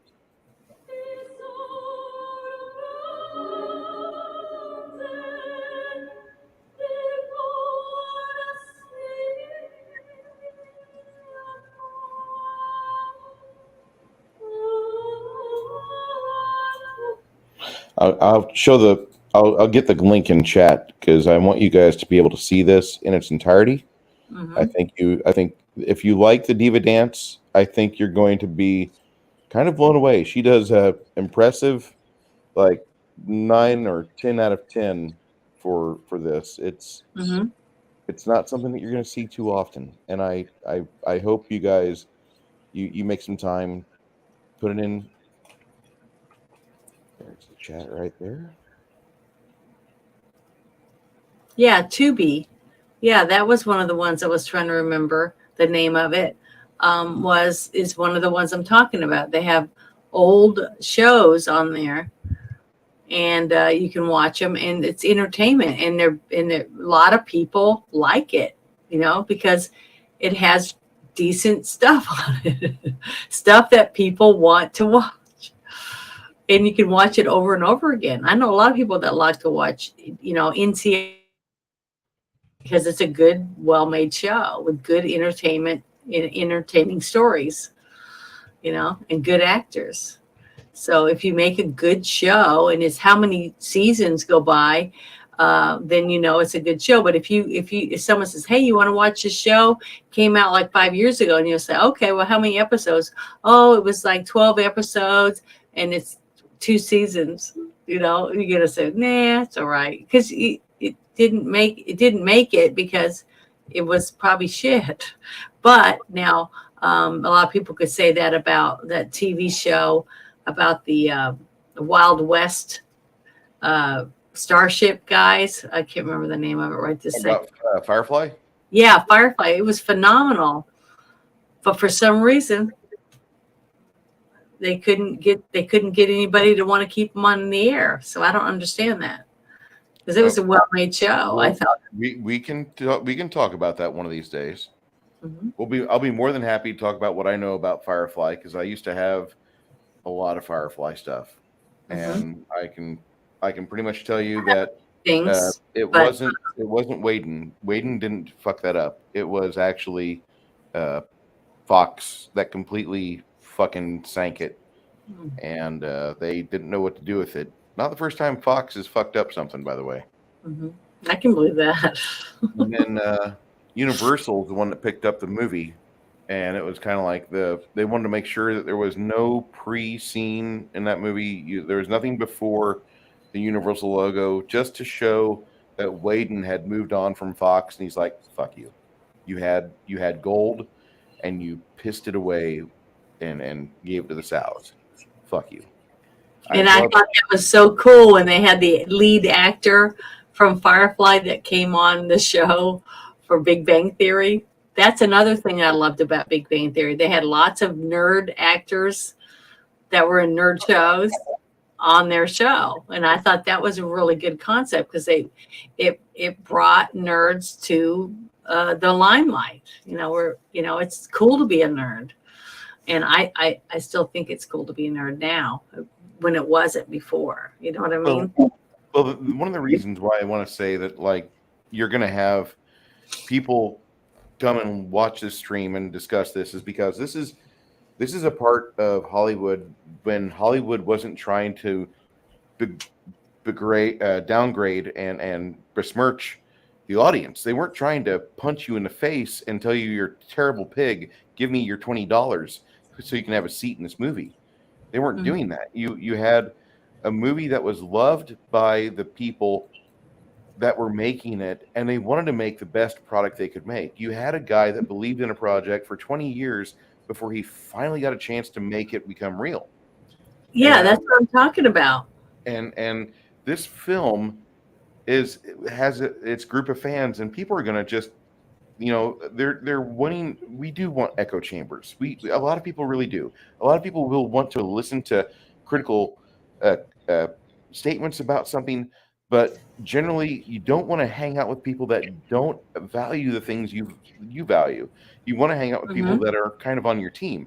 And so you're going to have people come back over and over again to various streams to talk glowingly about this movie and movies like it. And so that's something that I feel we're kind of making a mark tonight, because this is one of the movies that when I ask people, what is the movie that defines the 90s for you? They point to this film. They point to the hair. They point to the color grades.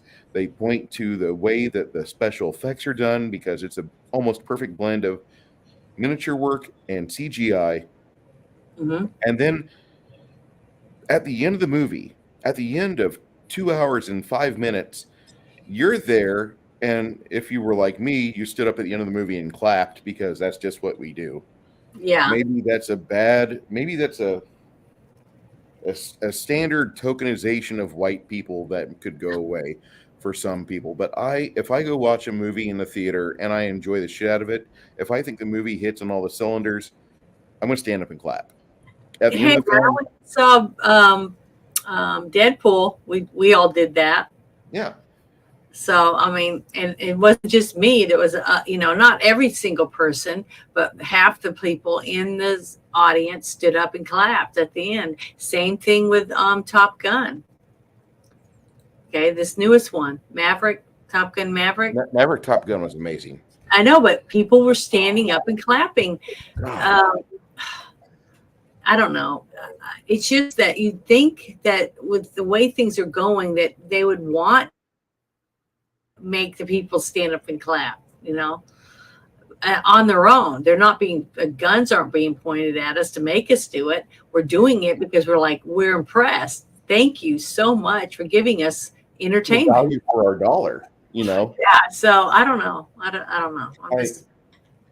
I think this movie, I know we couldn't make it today. I know that there's too many elements in this movie that are far from what the norm of what Hollywood wants to put out there. That does not fit the agenda, even though there's many things in this movie that would be perfectly at home in 2023. This movie could not handle being re-released today. You'd have to go watch like a special midnight showing or a 10 p.m. viewing of it, but they wouldn't be able to put this movie out like, special anniversary showing of this movie, and it wouldn't be well received. I would be very surprised if it was well received. I think you'd have to have an educated effort going through social media, telling these dumb, pink-haired, blue-haired, fat embracing influencers to shut the fuck up about your miserable lives and go enjoy some actual art for once. Because that's what this movie really is. And I didn't value it for what it was when it was released. Like I said, I didn't like this movie when I was a younger man. I thought there was too many parts of it that, I like Bruce Willis as John McClane. I don't want to see John McClane with a genie out of a bottle. I don't want to see him with super skinny, no boob girl. And I hate I hate the fact that I was such an opinionated dick back then. I'm still an opinionated dick now, but I at least have broadened my. I've got a better net now. Okay, and I like this movie a lot. It's nowhere near my top 10 or even my top 20. Yeah. But if somebody asks me, why would this movie have such a big effect on movie makers in the future? I couldn't actually point to them at any one portion of the movie and say, watch these 5 minutes. Because I think that's the failure of me trying to describe why this movie is so great. I think why this movie is so great is that literally Besson believed in it hard for 22 years, and he was able to bring it to life, and he was able to bring every aspect of it to life that he wanted. He went above and beyond any of the requisite needs just to make a film, and he would go above and beyond that. The fucking, like I said before, the Floxion Paradise, the cruise ship, they explode with a rather lackluster explosion. It's a 500-pound model that they used to show off and showcase this exquisite luxury liner. Mm-hmm. They did everything. Like, he wasn't happy with a base hit. He wanted a grand slam on every aspect, and he didn't ever lose that dream. I'm sure there were nights he went to bed and he was upset because the prop master wasn't fulfilling his needs. He was bringing stuff, and they're like, "No, can we go bigger? No, can we do more detail? No, can we get a better pan on this piece here? I need the scene to pop." I'm absolutely sure that there were so many times in the creating of this movie, Besson left the area just to go have a smoke and not strangle somebody. I'm sure that probably did happen, but you got to remember too, when you have the opportunity to hire people, okay, you at first you get the script, and then you have a location manager. They go out and they start looking, going all over the place, taking photographs or making small videos showing landscape or buildings or cars. And some of them will go up on the top of a building and look down and video or take snapshots, all this different thing. And then they sit down, because this is their job, to find locations that this director told them, this is what I envision, and they explain it to them. Then they go out, and then the location manager goes out and finds it, and then he brings it back and he says, wow, these are great. I can see us doing that. But they got to make sure not just the vision of the shots, they've got to make sure that they got place for all the workers, places to park. How far away is it going to be if you have to put them all in vans and drive them to the actual location? All those different things. So they'll have like 6 different locations to say, like, to do one of the scenes they're going to film, and then they'll have 6 different places that look similar, and the director picks the top 3 or whatever. And then it's how far do they have to go back and forth to get all the actors and the equipment and everything to this location, whether or not that location is feasible or not. You see what I mean? To fit in the budget. So once they get that done, then, they've already got the actors that they want, but that doesn't mean they have them. And then during this whole time, you're hiring someone to do the costumes, and then you're hiring someone to do the prop person, the prop master, or whatever else different things you're going to need to be able to do it and bring it to life. So you have lots of different people all working in different areas to get it to go. And you have to pick the right people, see? And that's the whole thing. If he'd already been thinking about this for a long time, I guarantee you he was already thinking, who do I want to do this? Who do I want to do that? Who do I want that I've worked with before that I know is going to see my vision? You see what I mean? So that is why some movies end up being phenomenal and others are like, because you can tell whether or not the people with the money wanted to pay or not pay. They have the right people to do certain things. Like that movie, The Evil Dead. Why was it so good? Why did so many people love it? Why is it such a classic hit? Because somebody's vision was brought to life, and other people sit down and see the same vision when they watched it. That's when it's a winner.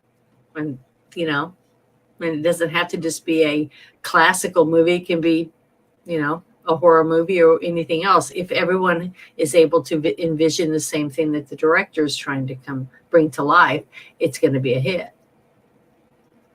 And that's what you got with this movie. You had all the right little boop, boop, boop buttons, you know, lined out, and it worked. And it's still good. It's still good after 25 years. Yeah. Still believable. Still fits into where it doesn't date itself or anything. I mean, you can sit and watch it today. You could take a 10-year-old kid from today that never heard of it, sit down and let them watch it, and they'll say, wow, that was a fun movie. You know, that was really good. They wouldn't realize it was 25 years old. I can guarantee that. You know what I mean? There's not very many movies you can do that with.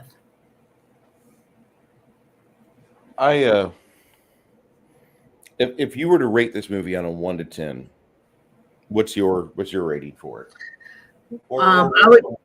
I would give it an 8 right now. Okay. I think it's a solid 8 because it's got pretty much everything in it. There's a few little minor things that we talked about, and that's it. Everything else, it fits right in. I think it's a timeless movie. And I think it will be in another 25 years. It'll still be timeless, where people can look at it and it still won't be too dated to where people won't think it's a good movie to watch. The one thing we didn't really do too much is go over the cast list. We talked about the 3 mains, in my opinion, of the Ruby Road. We did talk about Luke Perry, and then there was a couple others young actors that were in it that were very young, that we were like, holy shit, they look familiar. But the guy that played the leader of the aliens that had the really gross face changing things where they could change. Tricky? Yeah. He was wasn't he a rap singer or something? Because I've never seen him somewhere. I said, he looked familiar. So I don't know. I didn't get a chance to look it up. I wish I did, but I say that a lot. I know, but sorry, I have other things to do too. Aziz, light.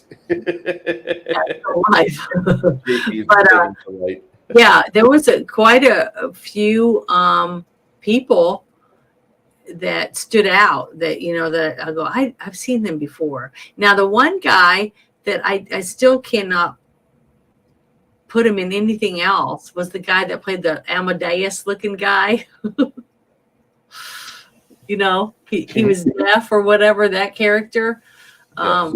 I don't know, was he famous or anything, the person that he played, or the actor? Yeah, I couldn't picture him in anything else, but there was a few others that looked like I've seen them before in other things. The cute little stewardess that had the freckles on her face, the one that I think that's the one he went down on, Ruby Rod. She was beautiful. She was a beautiful woman. I thought she was really pretty, and she seemed believable as an actress. I mean, I just thought she was really pretty. I thought all the stewardesses were beautiful, and I love their little costumes and stuff. And one thing that I really thought was really funny that made me laugh was the scene when they're all going onto the ship, and it was like a giant cruise ship, and it had all the people in the Hawaiian outfits, you know, and stuff dancing around, and Lilu's going multi-pass, you know, and everybody and stuff. And she was having so much fun. Now, remember, the one thing that I had the worst problem with that I didn't really connect until I was watching it this time. Yeah, who was that guy again? He was the imposter. He was trying to. He was the. He was the one that was pretending to be Corbin Dallas, and he couldn't keep trying to be Corbin. Human form. Yeah, okay. But the guy, the neighbor, remember the neighbor that was at the door? Yeah. That was trying to get him to believe it, and he got him to push the button. Now, that guy was funny. So there was a lot of little small characters in it that were very entertaining for the part to build up the different characters. But I thought it was funny. But the part that I had the hardest part, the time with, that I didn't make sense to me was, okay, he finally got Bruce Willis believing that this woman is supposed to save the world. Okay. So they go on this ship and they get in there and they're together. And then the stewardess comes by and she pushes that button and he falls asleep, right?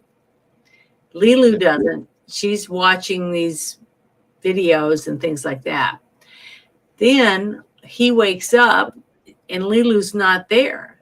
Okay. And then, he has to do all this stuff running around. He's getting a tux and doing all this stuff, but he's never saying, where's Lilu? Where's Lilu? I need to find her, searching the ship for her or anything like that. So I don't know. I just thought that gap there where he goes to the opera without her, all these different things was like, why isn't he caring where she's at? To me, that just didn't fit. That was the one thing why I can't give it a higher score than an 8 is because to me, that was a flaw in the script, the way that they did it. You know what I mean? I could see that. I just don't understand that. I still can't understand. I'm still trying to go, why, he's caring about her all this time. He went back to find out, where she was, and then she shows up, at his place and all the different things. It just seemed odd to me that he wakes up and he never asks any of the stewardess or Ruby Rod or anyone, where's Lilu? Where's she at? I can't find her. No, that doesn't happen. So that is a problem in the script. I told you that yesterday when we were talking about it. I said that was the one thing I was like, what this is. It's like a missing piece of the puzzle that's missing from it. So that was the one flaw that I found. Well, there is, some movies have flaws. You have you have the movie like Close Encounters of the Third Kind, where you have a man who's married to Terry Garr with children, and he sees a UFO. His brain gets scrambled. And he decides to run away from his wife and kids and jump on a spaceship and go somewhere else. But shortly before he does that, he kisses the mom from the Christmas Story. I don't really think he thought this through, and I don't think he checked his penis either, because his penis would be like, he would have that angry dolphin from for the little firemen. So I'm like, And that would be, so we have movies that have flaws. This guy here went to the opera without his wife. Okay. Well, supposedly his wife. But then when he gets the diva and, she's shot and she says that the stones are in me or whatever. And then he has to stick his hands in there and pull them out. That was pretty, intense. And the whole time, though, he's with Ruby Rod, which I thought was the whole thing, he was a comic relief for it. He was awesome. I just thought he was funny, very, very entertaining. Every single scene that he was in, he was phenomenal in. So we get some reviews of the movie coming in from our friends in chat, and thank you so much really? for being with us tonight, guys. Wow, thank you for joining us. Thank you. Thank you for joining us. I've been trying to read some of them, but my sinuses are terrible. My allergies are horrid. That's why I have to keep turning up to blow my nose. But Mr. Six Nation 31 Kings says this is one of Mila's best roles, better than the shitstorm that was a Resident Evil series. Boosh McFadden from our affiliate networks and some very, very good people's affiliate channels. I really need to hang out more in chats where this guy's talking. He was with you on Saturday night, was it? I know. I told you he's a real wealth of information. I think he's I love having him around. Yeah, I like him too. I didn't realize Ford had a done deal with the Biden administration with the anti-AM radio car design. That's a fucking idiot maneuver. He says, back to the movie. Stop talking politics. Politics. No politics. Okay. 10 out of 10. This is sci-fi action, but it has social and political commentary, lots of humor that lands. The cinematography is phenomenal. Sound design is solid. little bit of bad CGI. It's 1997, and A+ writing and acting. Yeah, Yeah, and then definitely the actors that they chose, that they singled in on. I think they did great for the person that they picked to play the part. That's a really hard too. I mean, you could leave a movie and say, I really like this movie, but I think so and so would have been better as so and so. That's already a bad sign for a movie. You know what I mean? But when you can leave and say, I can believe this person being that person, to me is good. Yeah, I was going to give it a 9 because it's very, very rare that I'd give a 10 to anything, but I wanted to give it to 9. But that whole part where why wasn't he even concerned where Lilu was, to me that was like a hole in it to me. So I had to take a notch away from that for that. If it hadn't been for that, then I would have given it a 9 too. smoke you. Tricky played right arm. Tomorrow from 9 to 5, will you try more than a 3-word vocabulary? I'm not here to play Pumbaa on the radio. So tomorrow from 9 to 5, you're going to give yourself a hand. Green? Super green. All right. The diva knows where the stones are, Janet. The stones were kind of weird for me. Like I said, when I first started seeing this movie, I wasn't really sold on it. Didn't really buy into the fact this is a movie that's about a prophecy. So everything will seem kind of cheesy. Enjoy the cheddar. It's Vermont and Wisconsin cheese blended. This is a movie where I thought the girl was smuggling stones around like she was some sort of cocaine dealer in outer space, and I didn't really get that. And I had to watch the whole movie because everybody else had already watched the whole movie, and it wasn't until 2001 where I saw like 2/3 of it. And yesterday was the first time I actually saw the original start of the movie 300 years ago, or actually at the start of the 19th or 20th century, when they're at the pyramid trying to figure things out. And then the ship arrives and you get to see everything. I didn't understand that. I never understood the movie beforehand. Okay, well, this is a prophecy. Okay, well, forgive me. That's all I can ask. One thing that I liked about that part was Stargate SG-1. Okay, when the movie that came out, the concept that they used with the pyramids for the ships, for like sitting on, whatever however you want to put that. That whole thing was really cool, and that's why I thought the aspect of this temple being out in the middle of nowhere like that was for a purpose, and I just thought that was a really good. I just really thought I liked that aspect of it. So, and that's the one thing I did like about Stargate. Was the concept of all the pyramids, the different pyramids in certain areas, and why they would be there. So, the phenomenal shape of them and stuff. I just thought that was really smart for the writer to sit and think the details like that, to write it down. I thought that was interesting. And I thought the same thing about this temple and the way they set the temple up, and there's an opening in the top of it, and then it has the places for the 4 elements, and then having a plat, well, I don't know what you'd call it, an altar or whatever in the middle for the 5th element. I just thought it was ingenious, the concept of it.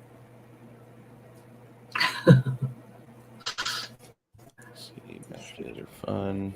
Yeah, I like the way that the negotiation scene works out. Everybody in this movie nails their roles. He had a mission: save the world. We forgot about the auto wash. Movies gaining one-liner. There's so much gold in this movie. If you're a gamer, just watch this movie again, just to refresh your memory of all the gold that you hear from all the characters. Bruce Willis is just he's a repository of just like one-liner snacks. Like, we paid Bruce Willis $1 and he gave us his 7 words of gold, and like that happens throughout the entire filming process. It's great. Oh, and the other thing I thought was so cool that was the cigarette dispensers. Okay, and when it would drop the cigarette down, almost the whole cigarette was a filter. The entire cigarette filter. Yeah, it said "quit smoking" on every one of the little dispensers. trying to get people like they do today. They're constantly telling you what they think is best for you. And I This just thought part here is a tobacco. Yeah. The rest of this is filter. Yeah. I just Crazy. thought it was funny as heck. And I'd forgotten about that part, but I just thought it was hilarious. I actually think that's probably pretty true because the pyramids, we're finding out more and more the pyramids are energy generation devices. And that probably is very true. I mean, the concept of it is what's so ingenious. And that's one reason why I think a lot of us are drawn to sci-fi, because there's so many elements in there that we've all thought about, and is believable to us when we hear someone telling the story or something like that with the pyramids, the ship, and the way things were run in different shows that we watch, or movies that we really liked, or even books that we read about the types of ships and the way the weapons that they use, and the way that the camaraderie between the team, like the movie that's out right now, The Guardians, how the Guardians personalities work together, and they're able to do things because they the trust, but just the personalities and how they get along with each other, that keeps us coming back and wanting to read another story. You know what I mean? So that to me is why we're all hooked on certain things, because we're all looking for that type of entertainment. And I just wish that they didn't hate us so much. So they'd make more good stuff that we want to see. So, because we're already hooked. We just want to come back. We're homeless right now. We're like, why? But Negative.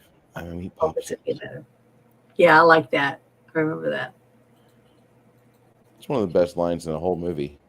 Going to my StreamYard here, and it looks like May 22nd, we have a special guest with a crafting gamer, and he's going to be going with us to watch the Family Guy Star Wars trilogy.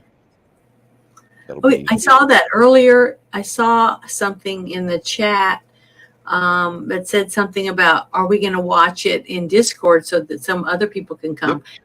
Yep. We will try to do that.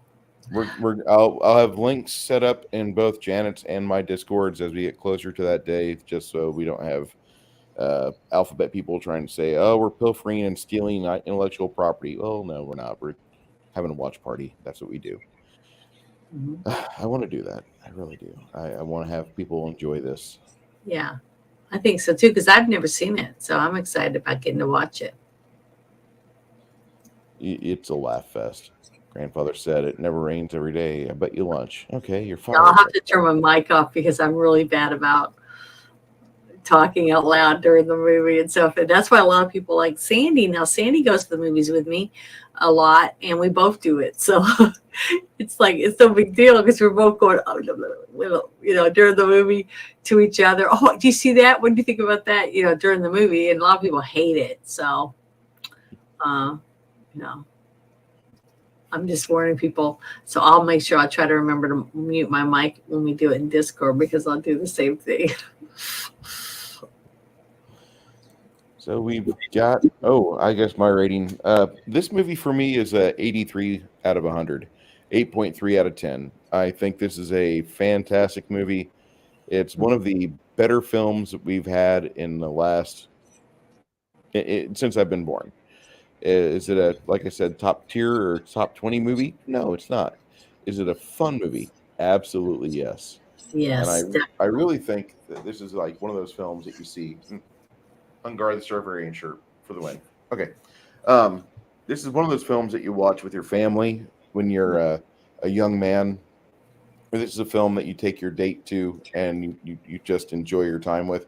And nowadays we have physical media, which is going less and less, and you can find it digitally.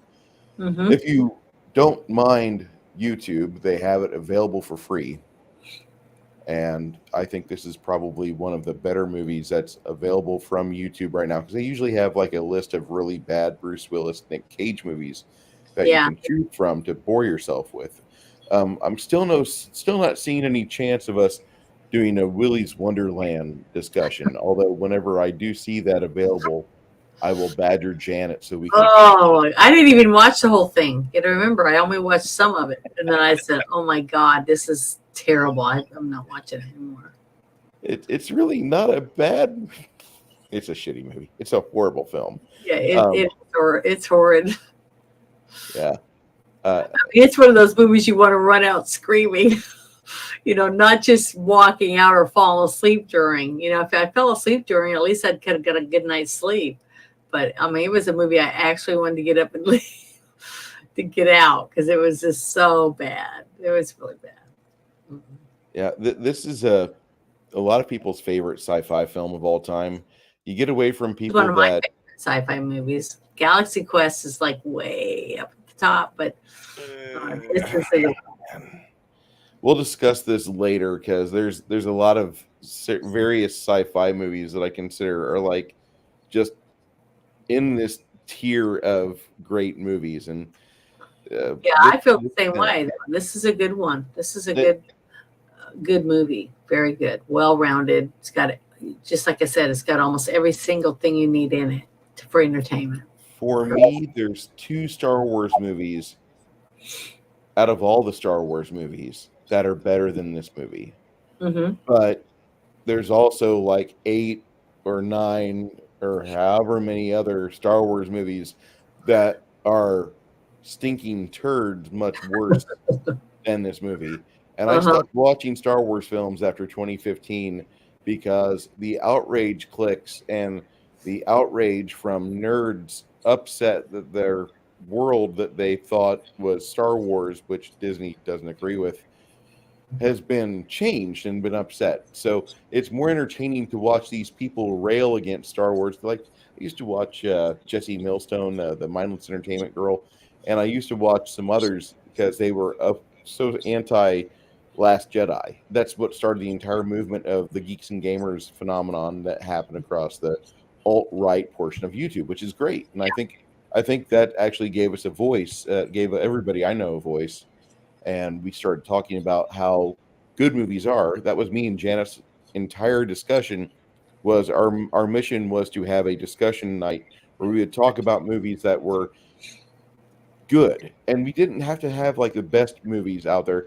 There will be the occasional Abraham Lincoln Vampire Hunter rewatch and discussion because that's not a good movie. Is it fun to watch? Yes. Is it good? No. And I think we need to have an appreciation for less than good movies. We will be watching FDR American Badass, which is not a good movie. It is an amazing script, and the guys on screen sell it like it's a multi-million-dollar movie. It is not a good movie. But Rocky Horror Picture Show wasn't a good movie either. And neither was, what was the one you were saying the other day that we were going to watch? And I said, oh my God, it's such a good, The Flash Gordon. Oh yeah. Okay. It's a B-rate movie, but it's awesome movie. I loved it. And it's corny and, all that, but it's still good. I mean, it's still very entertaining. So it's a good, bad movie. Put it that way. But it's good. So, and there's a place for those type of movies in our lives. We'll have to watch Ice Pirates. We will have to watch it because there's some golden in their hills. Okay, that's all I'm going to say. He gives it a 77. I gave it 8 more. I gave it 83, like I said. I get accused of being Michael Chiklis. Yeah, I know. I get that all the time. Let's see. People talking about Ice Pirates. Galaxy Quest. Yeah, that's a great movie. That's one of Janet's faves. That's one of her top 5 faves.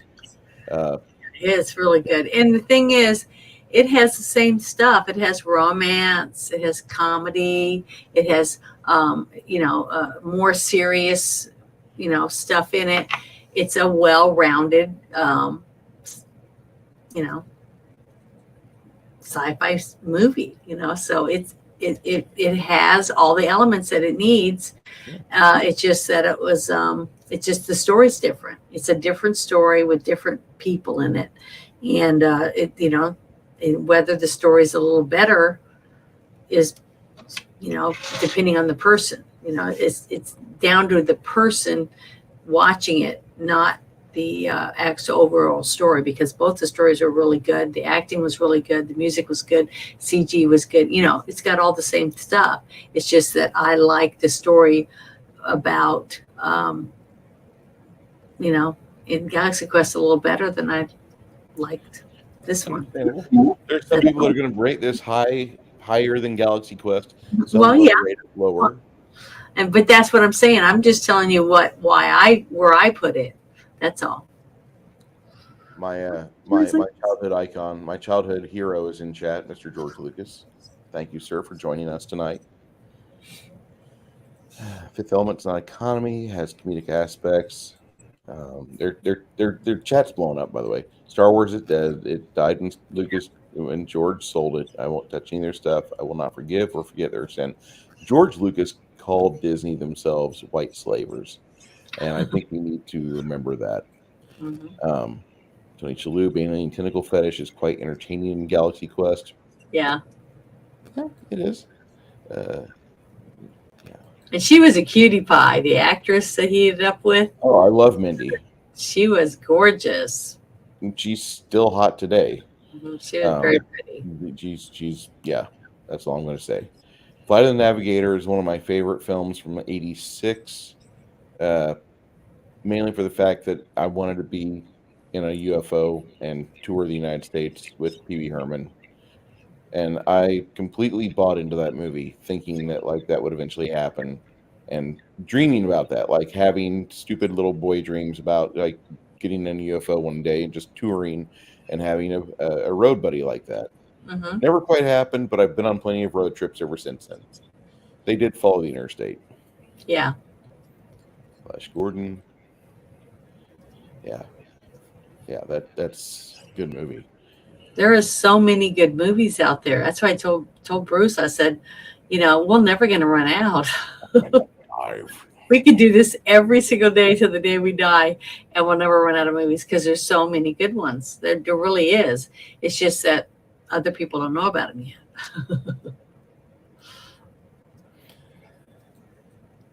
You just heard it in your head. Dun, dun, dun, dun, dun, dun, dun, dun, I know. It's a good movie. Some nuggies. Sam Rockwell is freaking amazing. Yeah. A little bit more Save every one of us. Yes. God. We'll have to watch that here. I'm going to have to move that up because I've got that for the winter time for 23. We'll have to move it into summer. Yeah.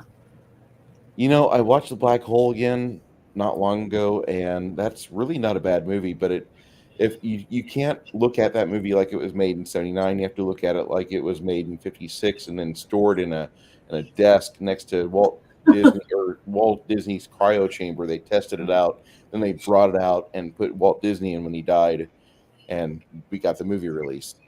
Well, they do that, People, you write a script, and if somebody likes your story, they'll look into, locations and start doing all the same thing that they normally would do. But they say they can't find the right location, or they don't have the actor that they want for it yet, but they really like your story and they don't want anybody else to get it. They'll pay you to table it, which means it gets put on the shelf, but they're paying you. So you're not selling it. You sign a contract, you table it. And then after in your contract, it'll say it's, for 2 years, you'll table for 2 years, and then they can renegotiate whether they want to pay you or not. So that does happen. They do make movies. I've worked on a few things where they made it, and a TV pilot, it's still not out yet. So you just never know when it will go out, or if it ever will, because people's already been paid. They don't have to do anything with it. So they do have plenty of stuff that was made before that they could do now. So. Hey, Tommy, how you doing, sir? Mr. Flady. Oh, yeah, that's a good one. Mr. Flady donates some cheddar for the chat and an upcoming. Let me show you guys what we'll be doing here. Explorers. All right, so I go to my StreamYard. Stay. Hold on. Do this the wrong way and boomer myself. That's exactly what I want to do. Create live stream. Hold on. Let's see what's the Girl Down movie May 22nd, June 5th. So 14 days would be June 19th. Okay. Live stream.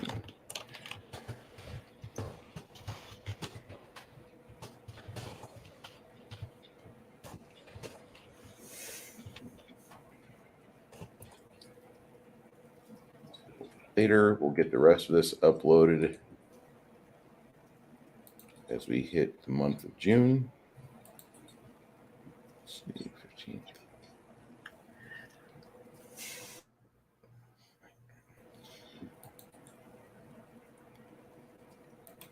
Do it for June 26th.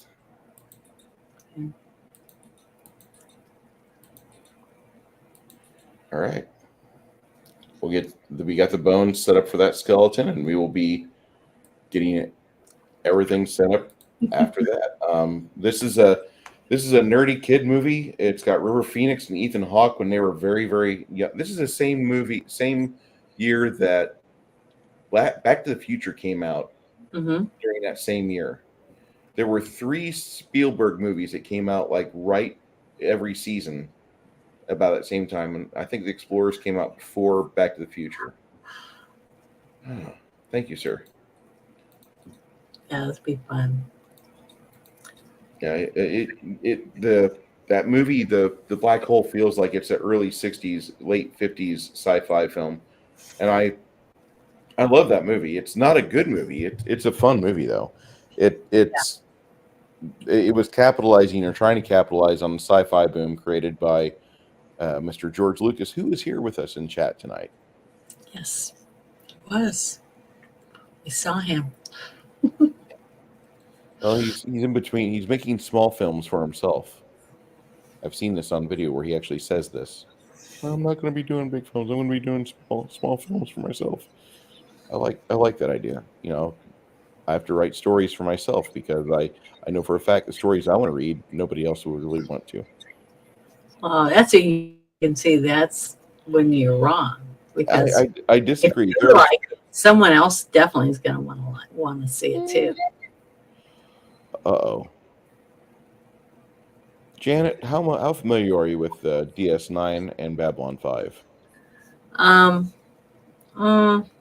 Not really. I'm not really big into it. Now, I did watch Babylon 5, a few episodes of that, but so much stuff was going on, I didn't really get to do all of it like I would wanted to if I could have. I'm going to have to queue up my friend Garrett to get the Plex server staffed up with Babylon 5 episodes and DS9, because we're gonna have to watch this kind of like on a down low, and then we'll have to do like a 3-episode extravaganza talking about each season of each show. Yeah. Because holy shit. Out of all the Star Trek series that have ever been, the DS9 was the one that held me the best. Yeah, I really liked Deep Space Nine, the episodes that I did get to watch. So I thought it was really good Star Trek. You know what I'm saying? Yeah, it is. So, yes, I did like it too. And I would like to watch it again. Maximus is holding cap. I can see that. Explorers is great. Pairs night with FOT. Ooh.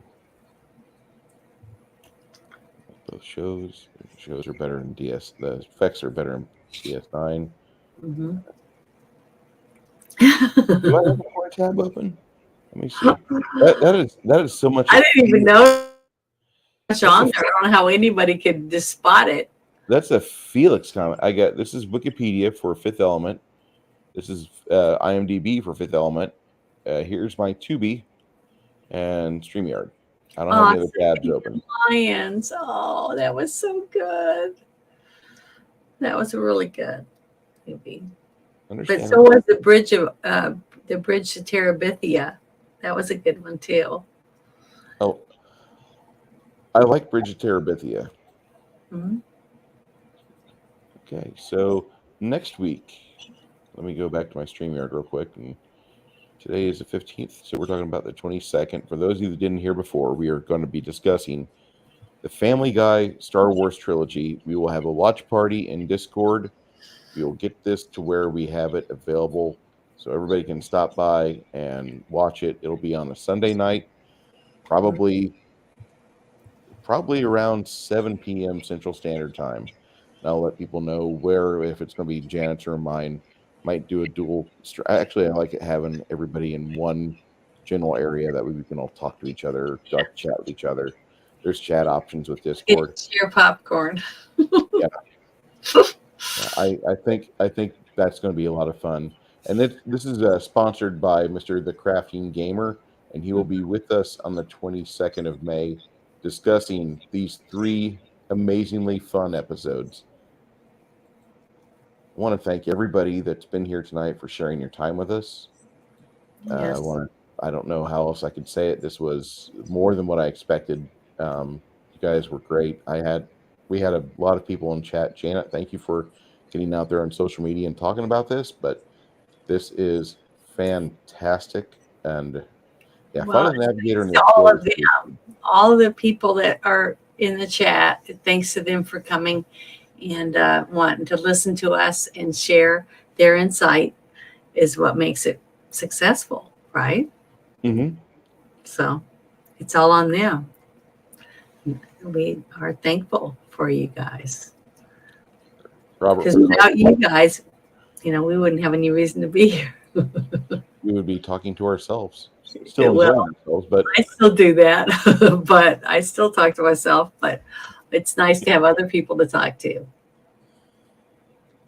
Babylon 5, we need to watch that season by season, and we need to kind of do like almost like a Clobberin Times and Rachel Briggs sort of thing.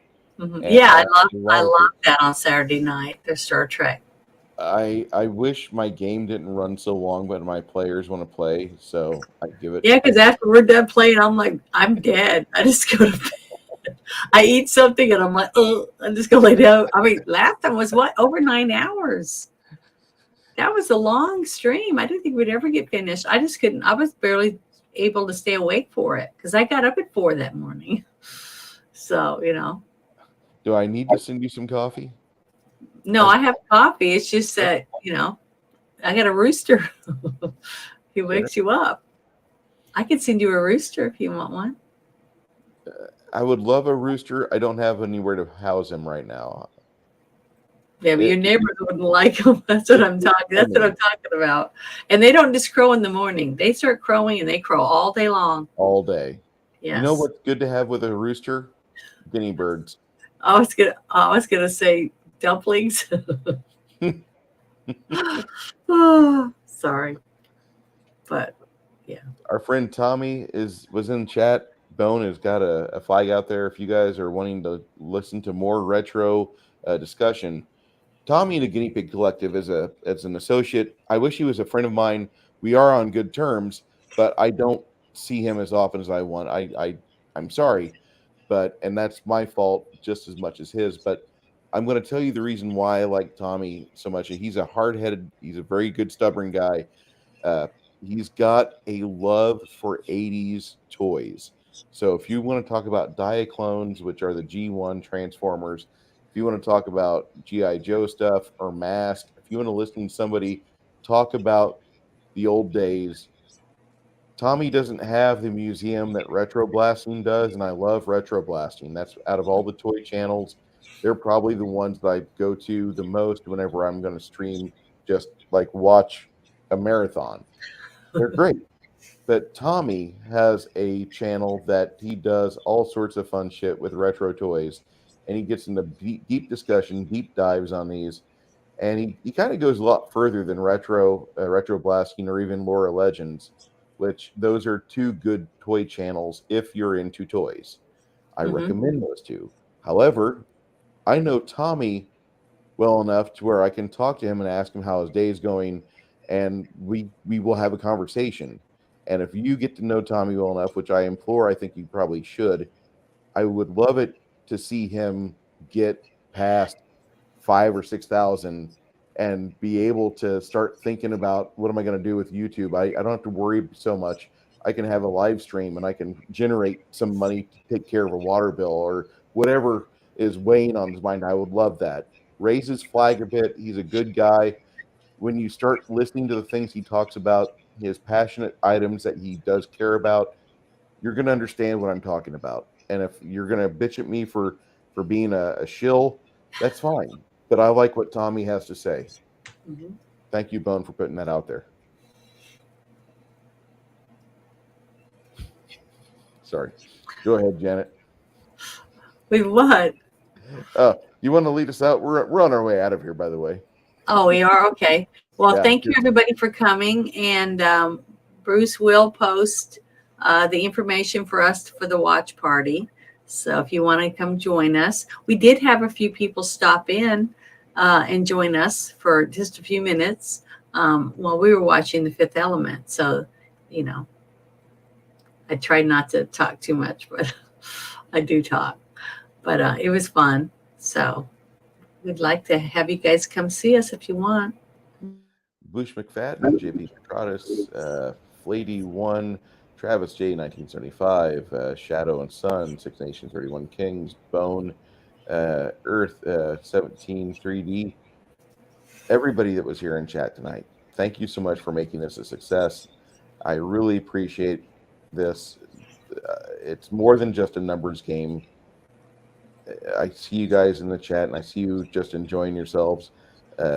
We meet sometime. You're getting a beer, you're getting a handshake, you're getting a hug. Appreciate you being here, and I look forward to seeing you again soon. Thank you so much. Thank you.